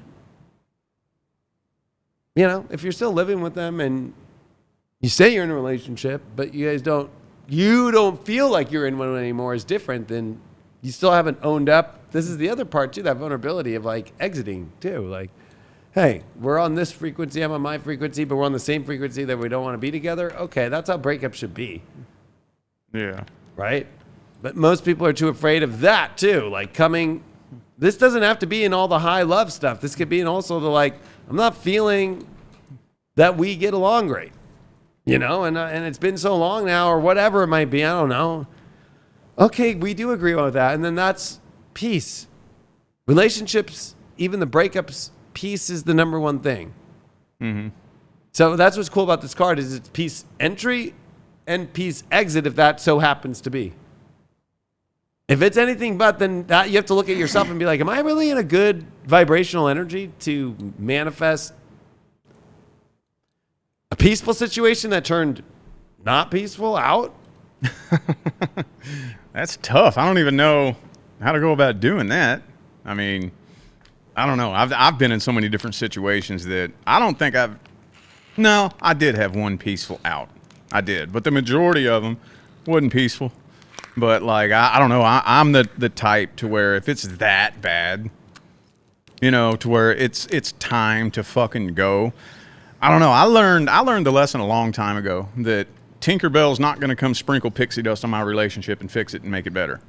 So if it's perpetually getting worse and worse and worse and we're cycling around, that's when unless you marry a fairy like I did.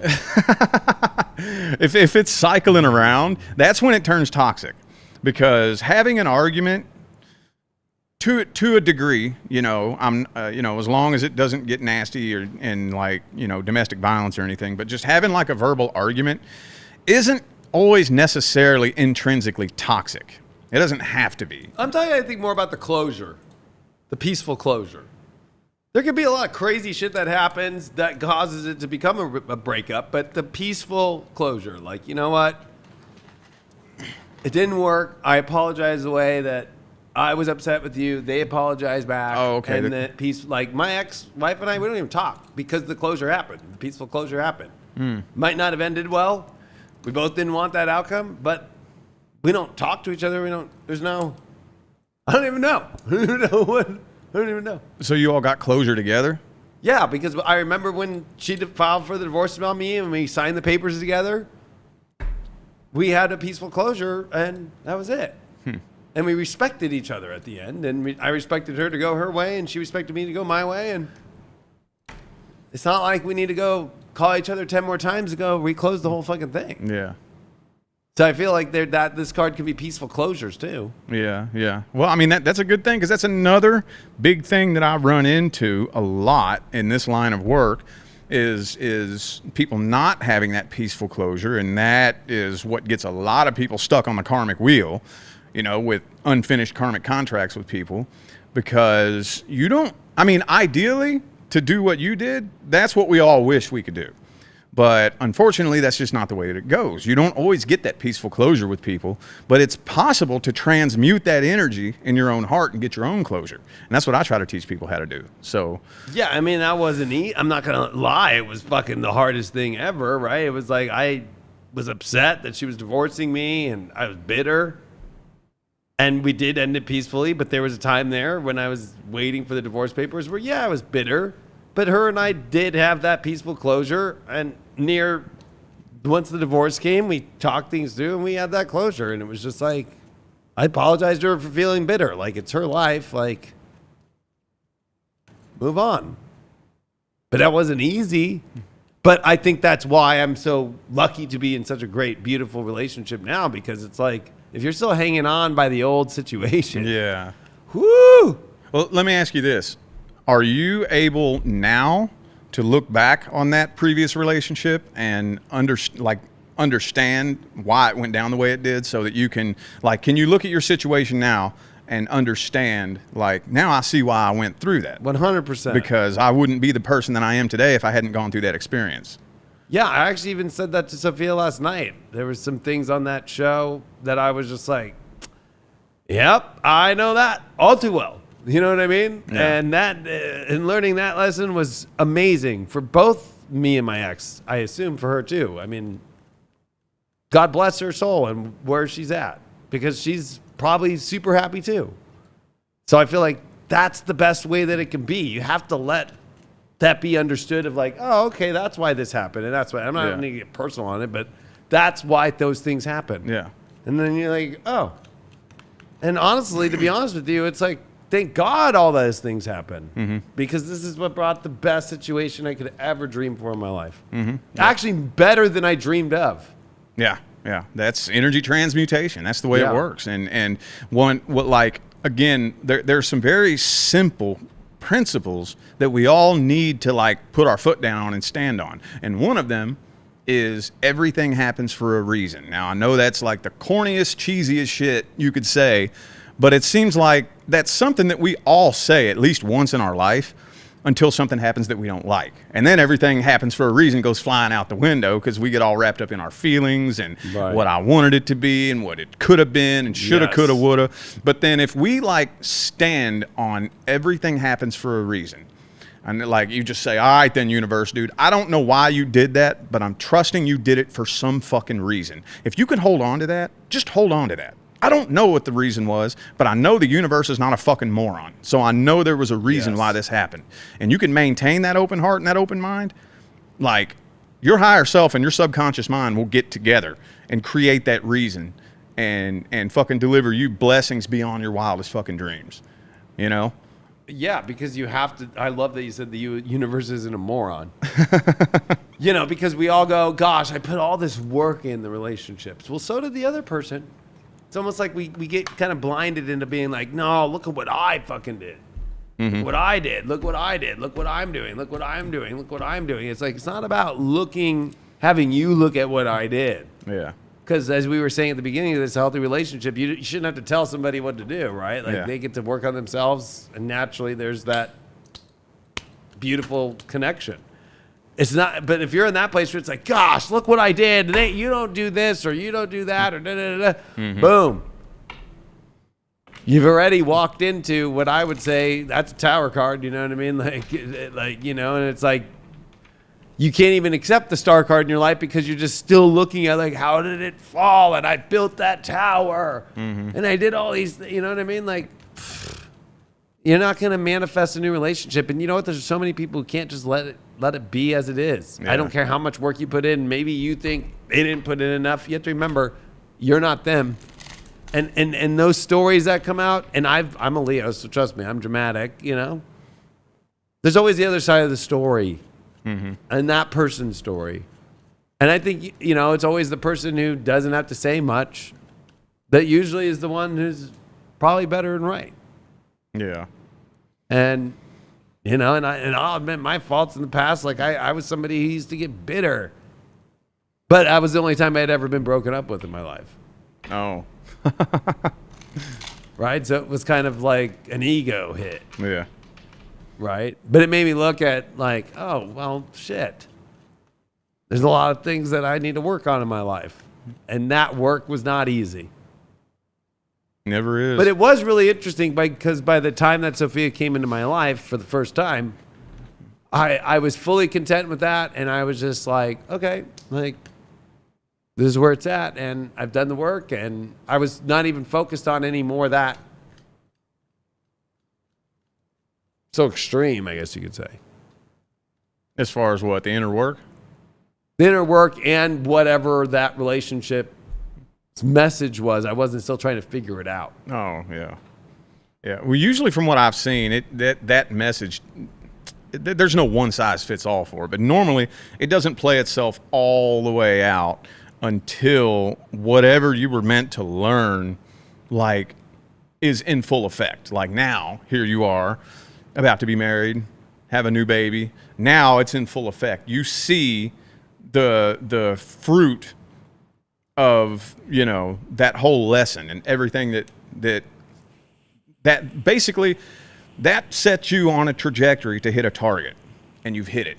So now when you look around at your life, now I see why that was meant to happen that way. It's a process. And like I always try to help guide people through the healing process, and this transmutation process, it's a process that can take a while. And I always tell people that it happens in 3 stages: acceptance, understanding, and gratitude. Right. You have to accept it first. Fuck, it happened. All right, so I'm trusting that it happened for a reason. And then understanding, because again, it happened for a reason. So eventually we're going to get to a point where it's like, I'm kind of starting to understand why that happened that way. Kinda. It's making sense. I can see that, you know, I'm a little older. I'm a little wiser. I look at things differently. I'm becoming a different person. And then gratitude is like where you're at now. Now you've got the 10 of cups, 10 of pentacles right there. Now the whole fruit of everything that was meant to teach you is now at your fingertips. And that's when it's like, thank you. I'm so glad that happened that way. You know what I mean? Yeah, I mean, I'll be vulnerable and open up. The main reason for me was like she erased me completely after being married and helping build her business, and then erased every picture and getting her in the country, erased every picture, and even the worst part, helping her with her brand, naming it similar to mine, using the same, I'm the Leo King, they're the this, with their sign in it, and using the cards, the table, all the help and channeling. Like, you shouldn't be in a relationship where I'm like sitting there channeling to her for 8 hours. Like, every fucking bit of your spirit guides are saying, just do this. Stop the hang up. You've got this. Right? Like, I'm just like trying to help her to fucking do her spiritual work. And then I help do it. And then not one podcast ever gives one reference to all the help and all the stuff. Didn't even know how to read full tarot, lied to everybody and said, oh yeah, I've been doing it since I was 12. Oh shit. Which, you know, her mom was into it. Yeah. But it was one of those things that was so hard for me and so bitter about. Like, I fucking did everything and got you your fucking business and how you're known. And when people go, so how'd you get into this? How'd you start it? Even the fucking corporation was bought on my corporate card, and in the divorce I had to be like, no, you have that. I would have been bitter too. And I was bitter as fuck. I don't blame you. I was so bitter to erase me completely. Yeah. And fucking act like I never existed, and that, and act like, and then even to say I did this all on my own, and I fucking and can't even own it. Yeah. Wow. And then I went, you know what? That's happened to me in other places in my life with friends or whatever, and that's my problem. So she taught me that problem. Well, maybe I'm a little bit confused because I don't understand what your problem is, because I'd be pissed off too. So what did you learn from that? I learned that it doesn't matter if how much you help somebody in life or whatever. It's their life. I don't have to be recognized. That's my Chiron wound that I've learned to heal and guide, is like, it doesn't matter if my help was there or whatever I did or how much that I pushed or how much that I gave. All that matters is that I did. And I don't need other people to know that. It doesn't matter about other people. I know that in my heart. I know that she knows that, and that's fine. She didn't even have to say it, because she never did. Well, it's like embarrassing. You know, she doesn't want to be seen as, oh, I got helped by my ex-husband. I mean, you know what I mean? Like, you know, at all. Completely has lied on every podcast in the world that people still try to send me, and I don't even listen to them anymore. I'm like, I don't even want to hear. I don't even want to fucking hear. Well, I mean, personally, I don't know her or the situation, so I don't want to cross any boundaries, but just knowing energy, I think it would probably be more wise to start carving the energetic pathway out with honesty. You know, like, Again, I don't know. But again, I feel like I'm in a place where it's like that. I had to let that go so long ago, and that's what opened up to beautiful doors this way, where it's like, it doesn't matter. But I'm being vulnerable and being honest to people. Like, that's what made me so bitter, was like, did everything, brought somebody out of Canada, did all the K1 visa, put everything, did all the family stuff, did everything, just like put everything I had into it. And while separating me, got into a relationship and was putting videos out, but wouldn't put it on her thing, but he was putting it on his thing. So I'm watching, as I'm paying for the apartment, this dude do YouTube videos in her fucking place, like them hooking up and shit. Like, I was just like, that was really fucking hard. Yeah. Really fucking hard. And I was just like, ugh. Like, okay. Gotta learn that this is a lesson where, you know what, I gotta just, people are who they are. Yeah. She was great person to meet. But yeah, there was that huge bitterness, and I don't know how I did it except by just learning, like, it doesn't matter. Yeah. It really doesn't matter. All that matters is my life here and where my spiritual life's going, because it's one little part of my spiritual journey. It's not the whole journey. It's not the whole message. It's not the whole experience. Yeah. Right? The awakening experience is not one little moment. It's the whole thing. Mm-hmm. And that was the big thing that helped me out of it, was like, why am I'm focused on one little part of the tracks instead of the whole entire tracks. Like, you know what I mean? I was just like, pfft. I'll never find anybody and especially moving forward, it's like, I could care less if Sophia has to post me or do I don't care.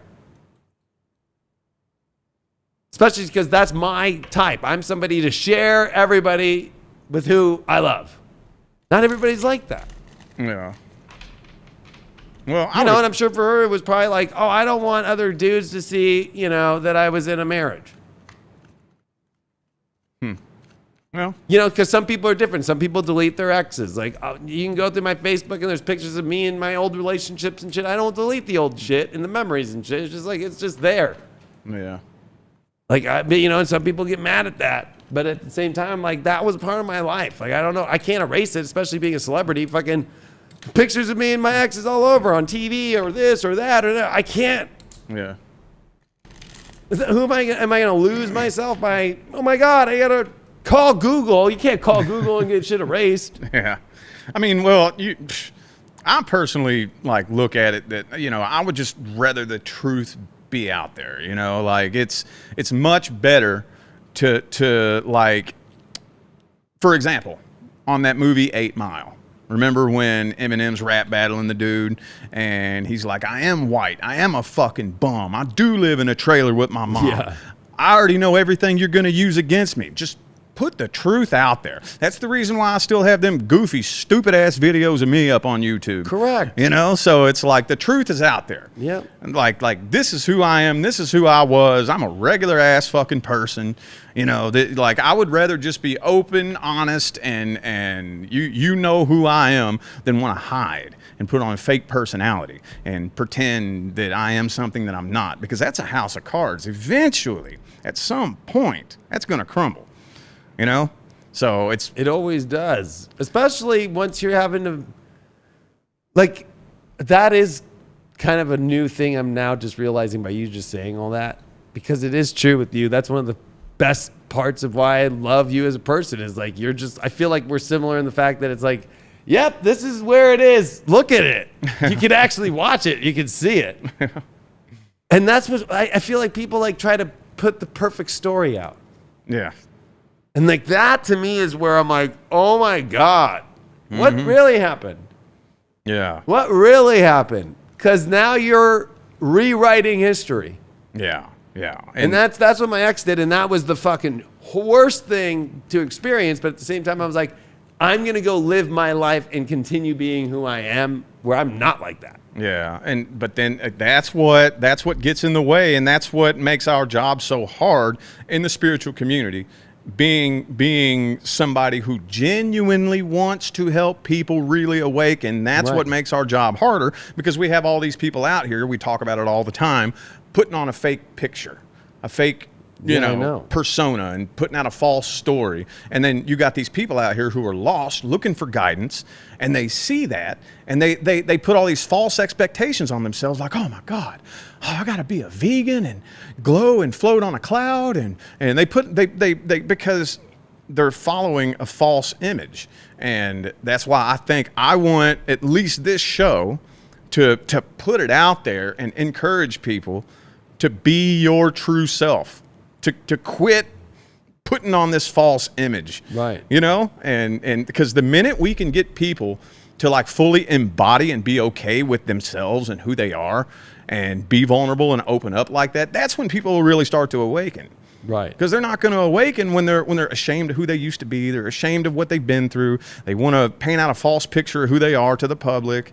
Like, man, we can't do it like that. We got to be all the way 100%. I know, and that's how both of us live. So that's why on the show it's in living happening. It's not some idea to still reach for. It's more living it and showing it, and have been living it. Mm-hmm. And like I'm not ever going to. It doesn't matter anybody who tries to tell me, "Oh, delete that." Yeah. Like, I'm not gonna delete my old life. I'm sorry. Like, it's just like I'm not gonna delete the files of life. I'm not gonna delete things that I show of me on fucking drugs, just like blah, having the best time of my life, because those were the best times of my life. Those were awakening experiences that I will never forget. Mm-hmm. You know what I mean? And so that's important, because I feel like, oh man, it's like I couldn't imagine somebody living their life where they deleted so much and just put up what they wanted people to think. And that's the problem, is that then people see that and then they strive to, and then, you know what? Not gonna lie, those are the people that get the most views, the most likes, the most followers. But they also have the most amount of followers that are unhappy. Yeah, they're not actually helping people awaken. No. You know? No, when they don't have a mission. Yeah, there's so many people in this for the wrong reasons that you know. I'm not saying that it's wrong to want to be famous and be popular and make money. You can still be famous, be popular, and make money, but actually do the damn job. Like, nobody's going to awaken. You're not helping people awaken if you're putting a false story out there and building a false image. Like, people, again, going back to the shit that I've left up on the internet for me for years. You can go look. Go type in my name, Richmond Lopp, RICHMOND LOPP. I have a whole channel up from when I was 22 years old. And it's fucking embarrassing. But you know what? That's who I was. Yes. This is who I am now. Like, you can, like, when I'm talking about growth, evolution, and change, you can see it. You can go look and say, oh, shit, he was off his fucking rocker back then. But now he's not. Now he's getting his shit together and growing and evolving. But those are my favorite videos of you, because that's who you were, who you are, and how you've evolved. And I'm able to see it, and it makes so much more sense. I made the joke to you, I'm like, if you and, or maybe I said this to other people here at High Vibe, I'm like, if Richmond Lopp and David Palmer in 2010, in our YouTubes, in our videos, if you and I were to have met, we probably wouldn't have survived. You know what I mean? Because we were at that place, both of us at the same time. Mm-hmm. Like, you know what I mean? Like, our content was about talking about, yeah, fuck it, I'm doing this, I'm doing that, I'm doing this, I'm fucking, and with like no fucks given. Yeah. Like, owning it as like, that's, yeah, it's normal to just do this every day, whatever. Mm-hmm. But that's kind of the beauty of it. Whereas like, and I'll finish with this last part of why the bitterness was even more deep. And I'd love to get your opinion on it. So when you do a K-1 visa, you marry somebody from another country, you do a K-1 visa, then they get a visa to come in here, and then you have to go to interviews to where you have to prove that you're in a legitimate relationship, which we were. So what does that take? Pictures. So she was prominent about taking so many pictures together, our marriage, all this shit. The second that she got the 2-year green card, deleted everything. Right? You know what I mean? Like, so like, oh, so like you got what you really needed. Yeah.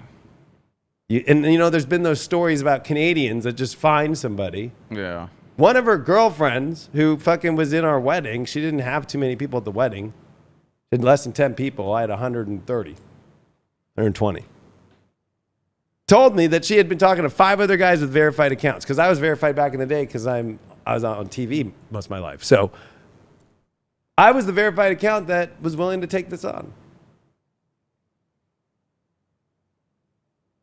Being told, like, yeah, we need to be taking all these pictures and showing the life to get in the country. Mm-hmm.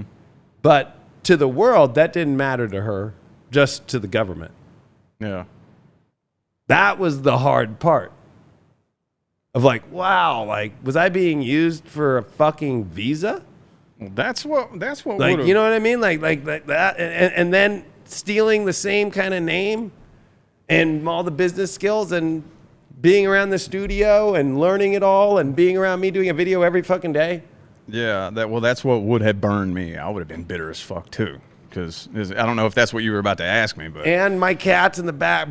My cats are in the back of all of her first videos that she make, and she won't delete them because they have fucking hundreds of thousands of views. But I'm the one who sat there and went, "You're gonna do this. You're gonna do them on that. You're gonna do this. You're gonna do that, and we're gonna fucking, you're gonna do it." It was fucking, that was hard bitter. That was some hard bitter shit. Well, what was you wanting my opinion on? Yeah, just what you think about people who do shit like that. Man, I one thing that I still struggle with is fake two-faced people. Like, I have like no tolerance for fake two-faced people. Like, I'm one of the, well, like I said, in regular everyday life, off camera and whatnot, I'm very introverted and quiet. I can't be introverted and quiet on camera or I wouldn't have a job. So, but regular everyday life, I'm very introverted, very reserved. And like, when I connect with people, it's not random. Like, when something comes out of my mouth, I've been thinking about it for a while. Like, it's serious. Like, if I connect with you and I say something to you, it's like it's serious. My intentions are there at face value. There's nothing fake here. So when people do things with ulterior motives and have other things, you know, and manipulate and pretend to be one person and then be somebody else behind your back, like, I have like no tolerance for that, because it's like, you don't have to lie and manipulate. Like, we can work together and get something going, you know? I don't know. Like, I have a hard time putting words to it, but that kind of shit burns the shit out of me. Like, it pisses me off. I would have been very bitter if I was you, very bitter. But, well, and I guess the two-faced thing is the best. How funny we're doing the two cups. You don't want somebody two-faced. Because I now that I'm re-looking back, and why the timing of life and the divine timing with Sophia worked so well was because I had let it all go. But then my dad died in September 11th, 2021. And actually, that was when I did text her and let her know, I'm like, hey, my dad died. Now, her dad died when she was 16. So my dad was her dad. You know what I mean? And she loved my dad. My dad loved her.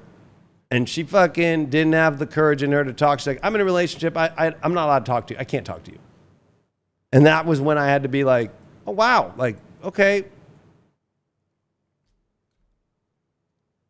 Like, I'm the kind of person, if an ex hit me up from the past or somebody I've known a long time, and it's not about love, like in relationship love. It's like, oh, damn, like fucking, especially at that time, I'm just sitting alone, single in my life. Like, you know, my dad died. She knew him really well. yeah. And just completely blew it off.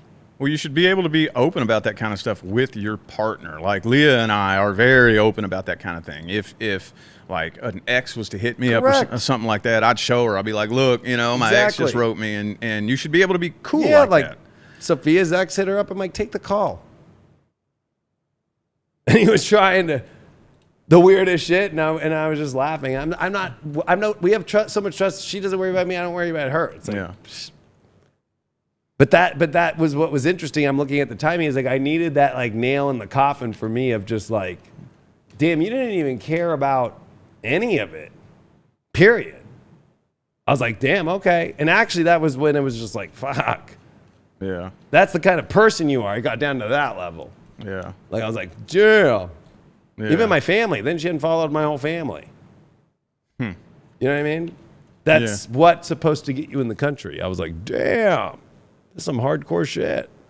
Yeah. I mean, I've kind of dealt with it before. Like, I mean, the last long-term relationship I was in, you know. Matter of fact, back when when my YouTube channel first popped off, I was dating a Sagittarius up in Maine, and you know, we came together and became best friends, and we were tight, we were cool, we were like best friends. And then I don't know if this has anything to do with it or if it was just divine timing, but as soon as my YouTube channel blew up, she turned on me. Like, I literally woke up the next day and she wanted nothing to do with me. And it's like, you were faking this whole relationship?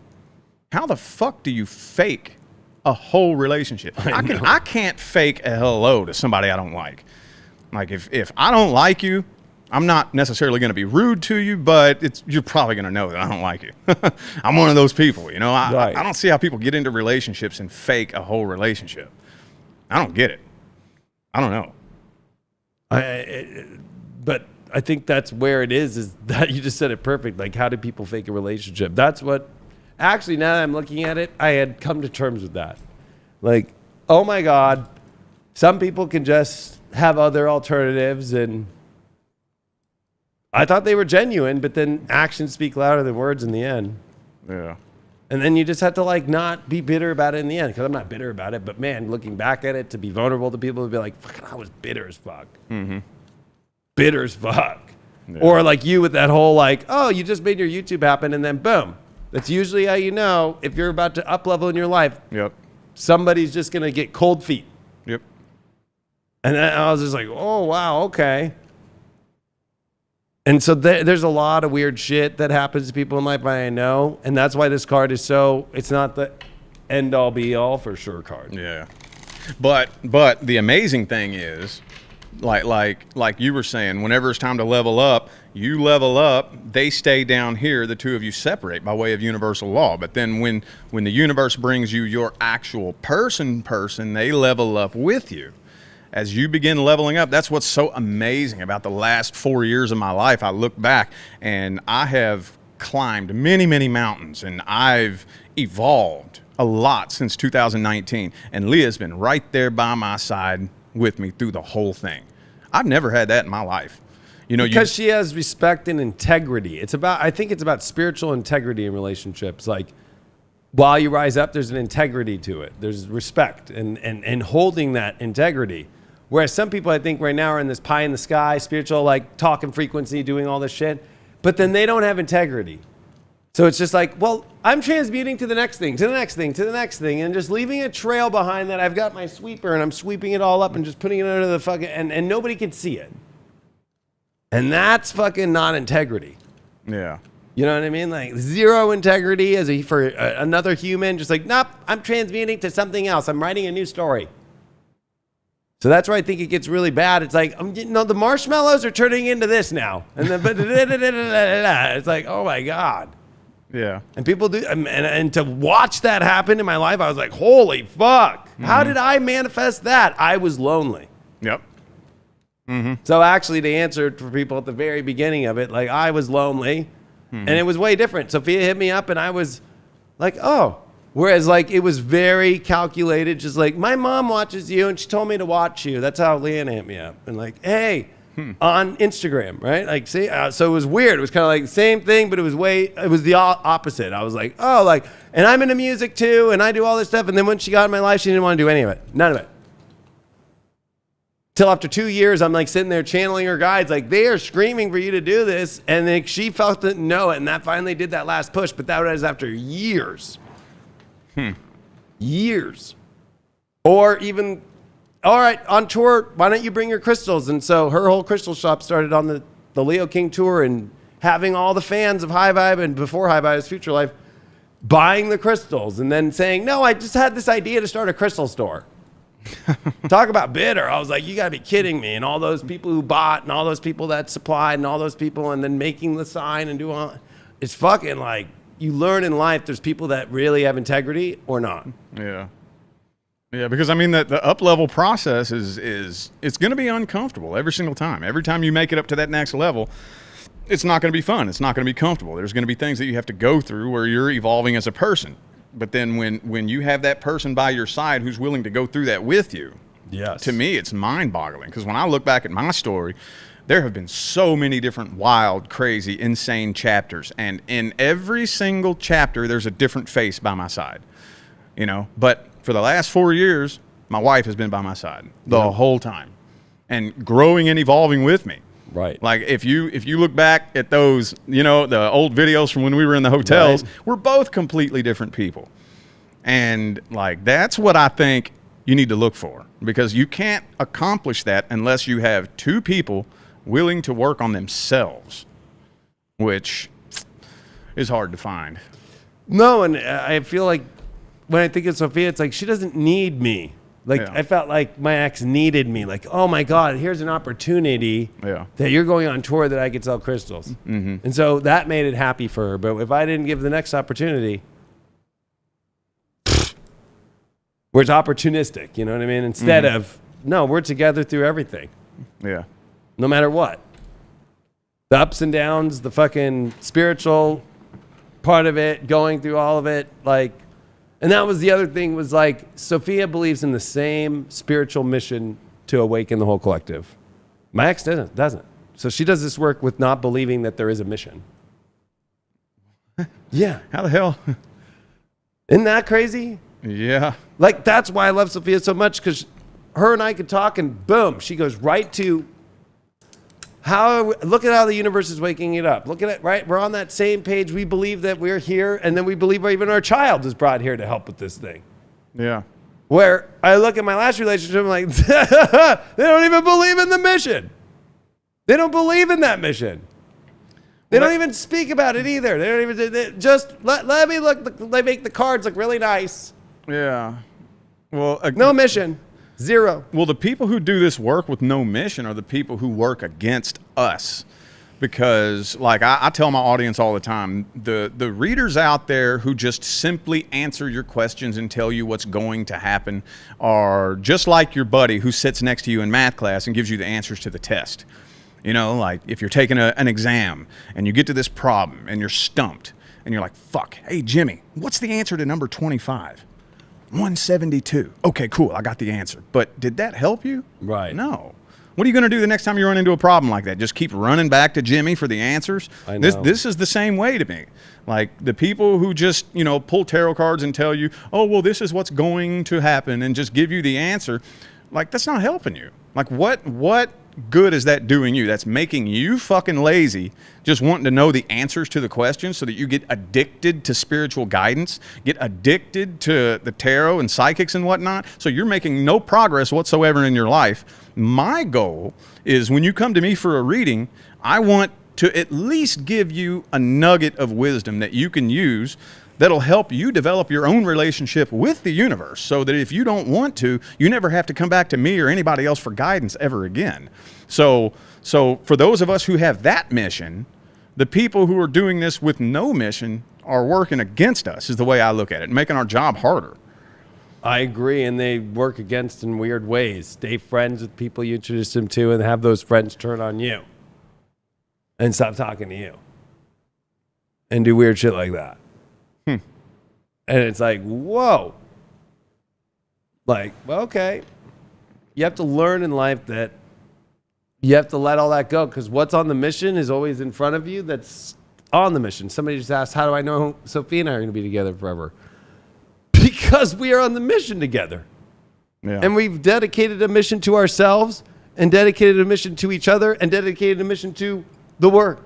When it's locked up like that, that would be my 3. You have a mission to the universe first to wake it up. You have a mission that you are fucking doing in that work first.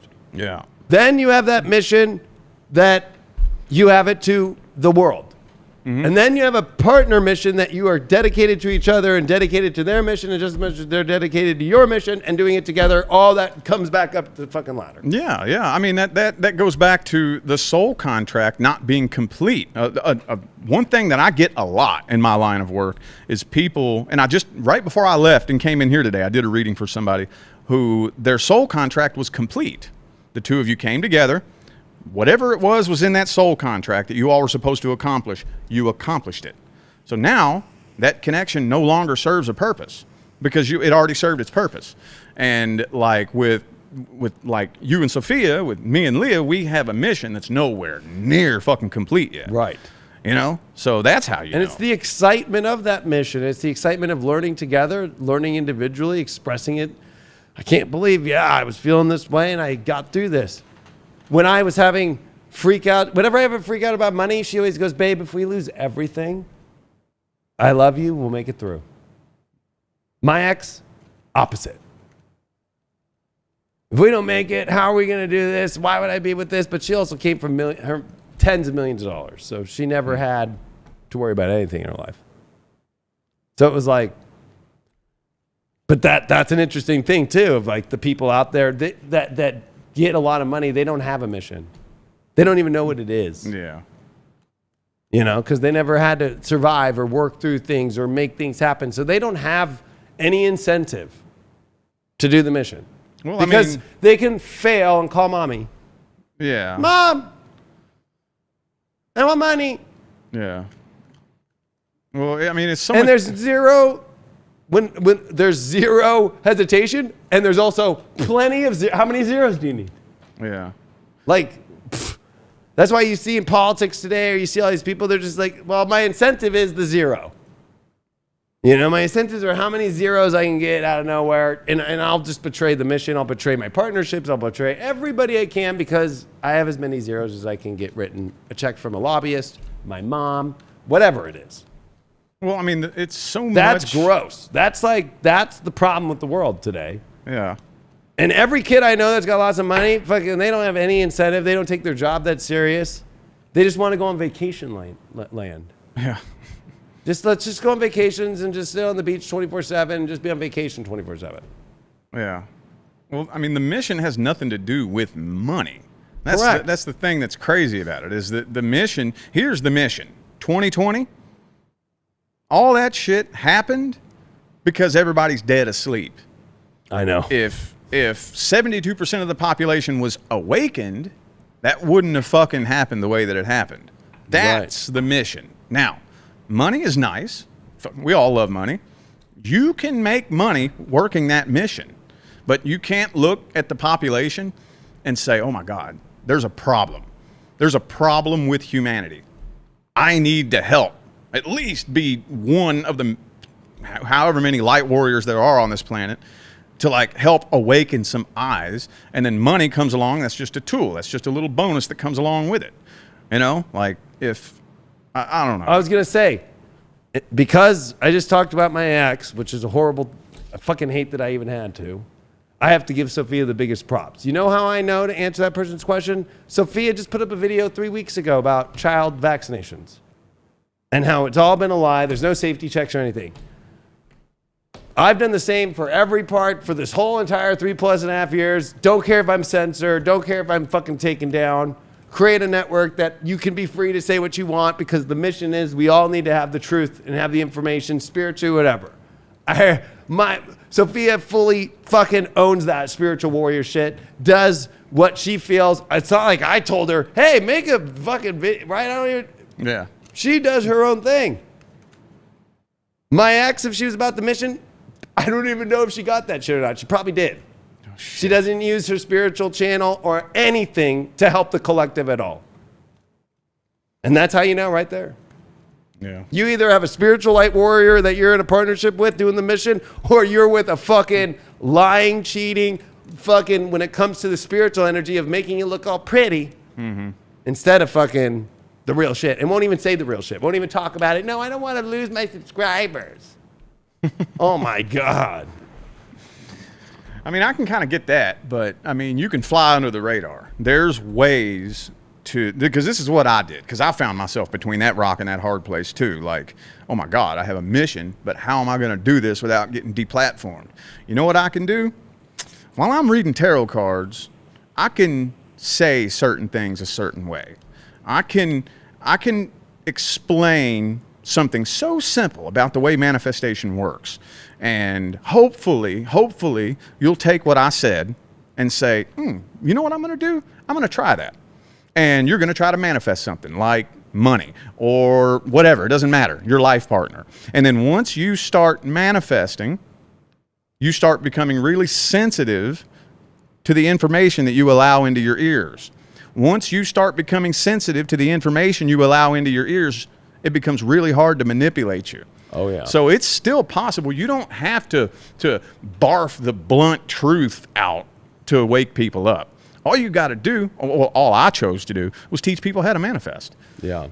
Once you start taking control of your own vibration and your own frequency, you become really hard to manipulate. That's when eyes start opening. That's when people just start seeing the truth by default. I don't have to tell you that the vaccine is bullshit. I don't have to tell you all that.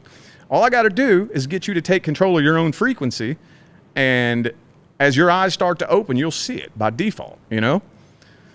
Yeah, I mean, but I guess because I come from that corner of like fucking, I am going to fucking call. But I guess I'm an astrologer, right? So the duty of an astrologer is to predict what's coming, what the energy is showing.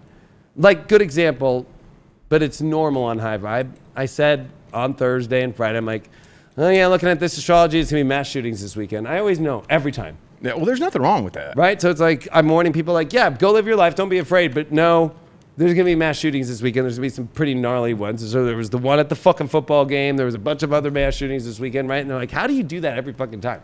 But I feel like, for me, that's just how I am. Like, I'm not going to fucking worry about anything in the universe stopping me from helping people use this divine work to get out specifically what the fuck's going down. You know what I mean? Like, because... whew, I couldn't live with myself. I would literally, that would be like, for me, I couldn't imagine knowing this is bullshit and watching people do it and not say something. Yeah, no, there's nothing wrong with that. Yeah. I'm not saying that's a problem.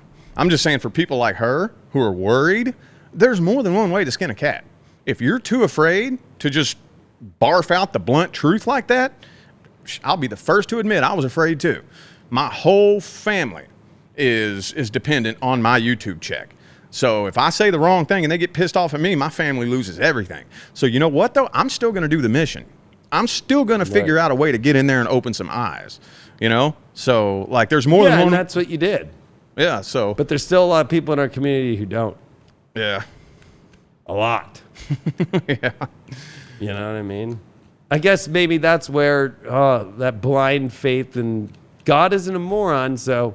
as you say, right? So I look at it that way. Like, if I'm doing what's divine and godly, I don't worry. I really don't worry. I'm like, and it can take it all away. And that's how I have the best partner in the world who's like, if the universe takes this all away, we'll figure it out. Yeah, yeah. Because we both are doing that truth shit. Mm-hmm. And that divine work and that light work. And that's number one for her and I. Like, number one, it's not anything. If we lose it all, and we have a lot of great blessings, if we lose it all, fucking... all right, we'll figure it out. The truth always, I mean, it cost Washington everything. It cost the founding fathers everything. Mm-hmm. They didn't worry. Everything. And they had families and they had all that shit. So, you know, not that I don't think that's wrong. I to be honest with you, I'm empathetic because I can only be empathetic because I don't get it. For me, I don't get it. Like, I'm just like, I'm willing to risk it all for the truth. Like, fully. I don't care. And... but everybody's different. That's what I like human design for. Like, that's kind of my role. Yeah. To be the heretic, to be the one people hate or love, depending on, you know, saying the inconvenient truth that people don't want to hear. Like, thinking, sorry, you don't want to hear it, but... yeah. You know, and if I wouldn't be living my human design if I was not doing that, you know. Yeah, because Leah said the same thing to me. You know, if we lose it all, fuck it, we'll just go live in the woods together. And I'm like, well, that's, I mean, and not only that, but as you begin to awaken, it becomes, in so many ways, very frustrating to play these Matrix games, you know, with the money and the this and then all the Matrix bullshit. So there's a part of some people, and I know Leah struggles with this, I struggle with this, where it's like, you know, you got one foot in the Matrix, and then it's like, but if worst case scenario, we did lose everything. Right. Would that be that bad? I don't know. It's hard to say. You know, it's...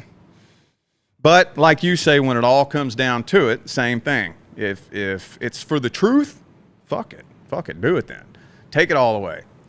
Yeah, there's never-ending parts of this awakening experience that we will have new red carpets laid out all the time, and no matter what the situation is. If you lost everything, the universe would roll out another synchronistic carpet to follow, and could even come quicker, faster. I mean, that's what happened to Henry Ford, right? I mean, that guy went bankrupt many times, and here's his car still out today. You know? So I just feel like, I feel like, though, when it comes to people, relationship-wise or connections, maybe there's a lot more depth into this card. Like, it might look good for a sec on the outside. It might feel like it's all alignment, spiritually, all these things. But it's like, maybe this is my light worker connection card. Like, do we have and this could be friendship. This could be anybody. Like, are you on the light work because actually, as an astrologer, because this is Hermes staff and this is alchemical and hermetic, this would be the only thing that really works in life are people on the spiritual mission, period. Anything else doesn't work. Matrix relationships don't work. And I think that's why we're seeing so many suicides and so many mental health issues and stuff, is because people are like you said, 1 foot in, a pinky of the right foot out, and then coming back in. Like, not even 1 foot in the other one. They think they are, but it's an illusion. Mm-hmm. Well, I mean, I think it's people who are still clinging to that matrix, the idea of what they thought life was. Because, you know, I mean, everybody reacts to it differently. Like I've said before, as I began to awaken and realize this bullshit matrix we live in, my head leveled out. Of course, I'm just a fucking weird person, so that's whatever. But there's the people out there who are like committing suicide and whatnot. From what I've seen, they're the people who are still so desperately clinging to what they were told this life was, and they can't handle the truth. So I guess they would rather leave this matrix than open up their eyes and see the truth about it, I guess. It's kind of sad. It is. I mean, yeah. I think because the matrix puts so many fears on people, and that if you can't suck on the matrix titty, as you would say, that, you know, some people are saying, like, not all parents will risk jeopardizing their kids. What, from the matrix system? Yeah. I mean, okay, so this weekend, Sophia and I took our baby to the beach, and people were looking at us like, wow, that's the first, like, somebody went up and was like, oh my gosh, like, they don't see babies in a carriage anymore. Yeah, they see toddlers, but not babies. Yeah. People were looking at us like, whoa, they have like a baby. Mm-hmm. Is it not even 2 weeks old, and she's on the beach, and people were like, oh my God, the sun. I'm like, she's in a fucking bassinet. We took pictures for 2 minutes, put her back in the bassinet, walked her around in the bassinet that has a hood on it, and then went to the beach to where there's fucking rocks and went in the shade so she could be fed, and took pictures of her on the beach. And she loved it. She didn't even cry. She's smiling. Yee! And then I went, I'm sorry that we're not raising our kid to be in a fucking bubble. I'm not bubble wrapping. We're not. So that's the other thing. Sophia and I are on the same page. We don't even have to say it. We both, we just realized this weekend, we don't want our kid living we're not going to bubble wrap our kid. Well, without even having to, right? It's not like we had to have some big talk, like, are we going to bubble wrap this kid or not? You know what I mean? It's like, wow, we just say that's how we naturally are. Let's go to the beach. Fuck it, we'll figure it out. Well, that's the first big red flag that somebody fucked up and they feel guilty about something they did with their kids when they start judging you. Because like I said, everybody's going to judge you no matter what, but you won't get judged for anything like you will your parenting and what you do with your kids. And the people who are judging you the hardest are the people who fucked up and made the biggest mistakes. And it makes them feel better about themselves. They will look for something you're doing wrong to make them feel better about the shit they fucked up. Yeah. So it's like you're exposing yourself.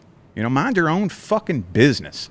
You know, like, let people, like, if they're out there doing something, they're not putting the kid in harm's way, shut the fuck up. Mind your own business. This shit pisses me off. Yeah, I would say there's many troll cards, but I would say that Two of Cups reversed is the troll that is trying to emotionally connect to whatever your situation is, and throwing what they, like you said, they're projecting what they didn't do or whatever they went through. Yeah.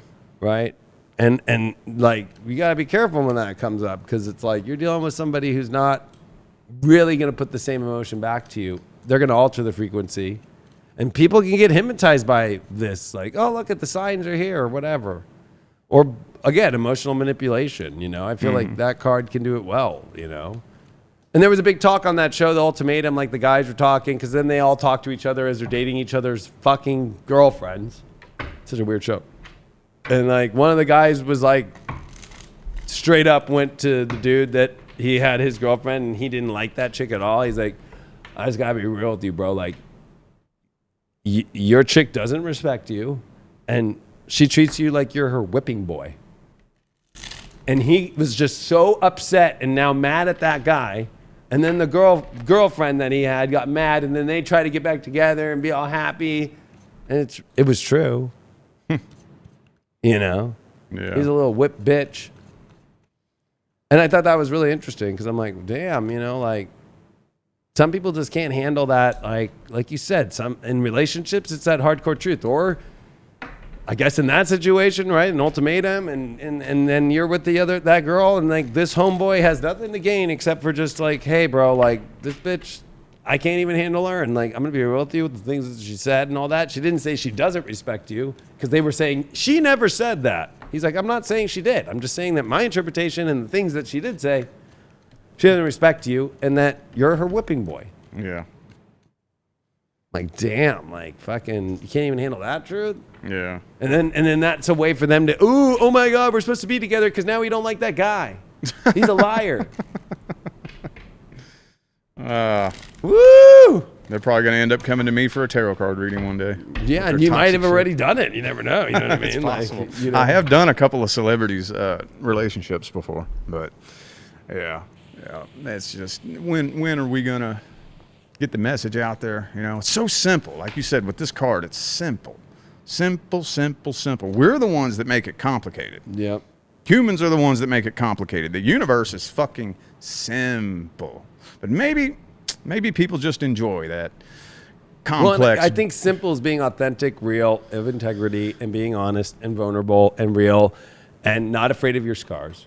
Not, you know, because I think that was a big part of our convo today. Was like with you and I, we wear our scars. It's okay to wear your scars. So many people try to hide their scars. You know, like, hey, the scars are what make you great in life. Like the fucking, what you've been through, what you've seen, what you've experienced, that's the awakening experience. Mm-hmm. That'd be like going to Burning Man and then fucking deleting every picture you did of Burning Man. Like, I don't want people to see when I was wearing that fucking outfit. It's like, well, what? I thought you went there to be spiritual. Yeah. If you look at life, it's the same thing. It's Burning Man. I'm not saying literally, but you know, it's like, why are you going to try and erase your life or alter the way you look to people of how you looked at Burning Man? Because that's why I stopped going to Coachella. You look at all my old Coachella pictures in the 2000s, I'm wearing fucking this. I like cargo shorts. Cargo because I can put a lot of shit in my pants. I don't want to carry a backpack or anything. And I can fucking just a t-shirt on, and that's how it used to be. There wasn't this whole like, ooh, look spiritual at Coachella thing and just go there for the picture. You know what I mean? It wasn't like that. It was like about the music. It was about just fucking having a good time. There was nobody wearing outfits that was all trying to look like Coachella. Like there's a Coachella look that's been for 10 years now. And it's just like, I stopped going. I'm like, this is fucking ridiculous. Mm-hmm. Or raves. It used to be about fucking, I used to wear fucking candy looking shit. I used to spray paint my t-shirt and shit. Make my own t-shirt and spray paint it in the fucking house with the fucking people that I was roommates with and all that shit. And make my own unique thing, and it used to be fun. Now people go to raves and try and look like a raver instead of just being the uniqueness of whatever that raver looks like. You know, last time I saw a pacifier, fucking, it's been a long time, or a gas mask. I used to put on a gas mask and fucking fill that thing full of weed while fucking NOS tank and fucking while I'm on E and fucking, holy shit. I don't see anybody at a rave doing that anymore. Yeah. And they call themselves a raver now. They EDM. No, you're not a raver. The second I hear EDM, you're not a raver. Like, did you ever wear a gas mask and pass out on the fucking dance floor in a fucking a restaurant that was abandoned with rats and take your pills from the fucking sink with water? Shit. That's a rave. Did the cops come and try to arrest you? That's a rave.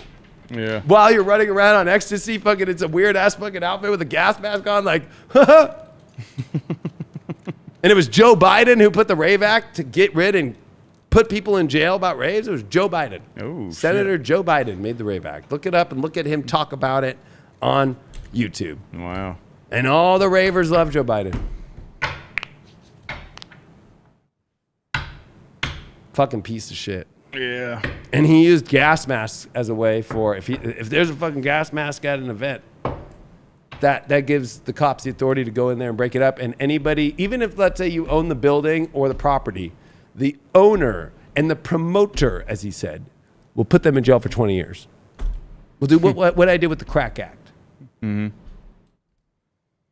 So talk about running with bags full of cash when we made raves and undergrounds. And every hour to every 30 minutes, get the cash out, get the cash out, get the cash out, get the cash out. That's real shit. And I'll never feel bad about doing any of that. I'll never feel bad about wearing a gas mask and doing any of that shit. I had some of the best awakening experiences and all that shit. And that same rave where you had to go because it was an abandoned restaurant, the only thing that worked was the water, which was weird. So they were like, well, if you're thirsty, there's no water bottles here. It's not like today where it's like Coachella, like, yeah, $10 for a water. It was more like, no, go to the sink with your hand and fucking, and then outside somebody found a hose. So then we were all fucking rolling like fucking 400 people, and there's fucking the hose everywhere. We're all 400 people just sharing the same hose for water and pouring it on each other and having a great time and rolling our balls off. That's fucking life. I love that shit. I will never regret doing that. Yeah, those were the good old days. I know. It's sad that I think that's what part of this spiritual revolution is now is can we get back to being ourselves and our true self instead of this fake self like, oh gosh, I didn't walk on the sidewalk on the right side. Oh my gosh, like my pants ripped. I don't know how many times have you had jeans that like ripped like by your crotch? Like for me, yeah. And I'm just like, well, fuck it, I don't give a fuck. Yeah. I'm not gonna have a fucking panic attack over this. Like, well, I mean, people will be like, I gotta go home. But we're here. We drove all the way here. We're all like, no, you gotta go home because I don't look the way I want to look. Like, oh my God. Yeah. Do you want some tape? It all circles back to the same point, and you know, and that is that full cup. Your cup has to be full from the inside. If it's not, what these people are looking for is they're looking for external validation because they think that's going to fill their cup, and it's not. So that's why until we, I don't know, figure out how to say that thing, or I don't even fucking know. I don't know. I'll say this after seeing Trump this week on Friday get his mugshot taken, and now the hood is all for Trump. And it reminds me of this like feeling common because it's now the whole entire hood is like we have been for so long been accused of doing crimes that we didn't do and being thrown in prison. Now we see a president, the same shit's happening. I relate with that. There's that common thing. And it was the biggest backfire I've ever seen in my life by the fucking Democrats. Like thinking, oh yeah, we're going to all the hood, everybody. I'm like, we're unifying more than I've ever seen. Mm-hmm. And it's like, to be honest with you, I was like, fuck. It felt good to watch everybody start to come together and start calling it out. And some of the videos, I can't even say the words on here. Yeah. But let's just say, they just say, and there's that white liberal that's behind the strings, too afraid, putting that mask up, showing, and doing that shit. I'm like, fuck. Same shit happened in the fucking South. And you lived in the South. Mm-hmm. Yeah. Blacks get treated horribly. There's fucking weird white liberals out there who fucking are like, no, you need to live your life this way. And to me, when anybody's fake as fuck, that's what you are. You might not be a liberal, but you know what? You're doing the same shit that they did about slavery. You want to enslave people in your way of living life and how it should look. And da, da, da, da. No, you know what I've noticed for real? All of the people that I've known personally who are now currently white, liberal, virtue signal, woke people. Back in the day, they were the most racist people I knew. And that's why I asked you, because you're from the South. Yeah, so. And then but now that they've started their shaming tactics, you know, calling everybody racist and whatnot, these people get scared that they're going to get exposed. So that's when they start virtue signaling. You know, that's when they start, you know, social justice. I'm like, social justice? You were a damn white supremacist back when we were a real white supremacist. Like, that's what I say to these people. You ever met a real white supremacist? I have. And I know one, at least about 3 or 4, but one who was a self-proclaimed white supremacist. Now, social justice warrior, you know, because they're too afraid of getting shamed and whatnot. And it's like, well, virtue signaling isn't going to save your ass. No, and I'm not from the hood, so I'm not going to go try and protect the hood and save the hood. Watching the hood wake up themselves is the glory of just any group of people waking up themselves to something. That's the whole awakening experience. It's not like somebody's going to relate with me being born in Orange County and by the surf and all that shit. Like, unless they live that kind of life and how I was growing up, I don't want no social warrior trying to be like, hey, you know, you grew up in a life that tried to look like fucking MTV. Like, well, I was on that shit. You know, like, oh, because they only wanted to get people from here because we were good looking. Like, you know what I mean? Like, it's like, I'm not expecting some social warrior justice person to be like, yeah, they fucked you over. It's like, I don't want that. The hood doesn't want that. The hood doesn't want me or anybody else fucking saying how they should be. Yeah. Like, fucking, but to watch that is like, fuck yeah, we're uniting. And what a backfire. What a backfire. You know? It was great. It was great. I was like, fucking, this is... To see so many people waking up. Unfortunately, the horribleness of Maui, too. Just like, but people waking up. That's what's hard, is the universe wakes up in really weird ways. Sometimes it has to be hard shit in our lives that we go through. Yeah.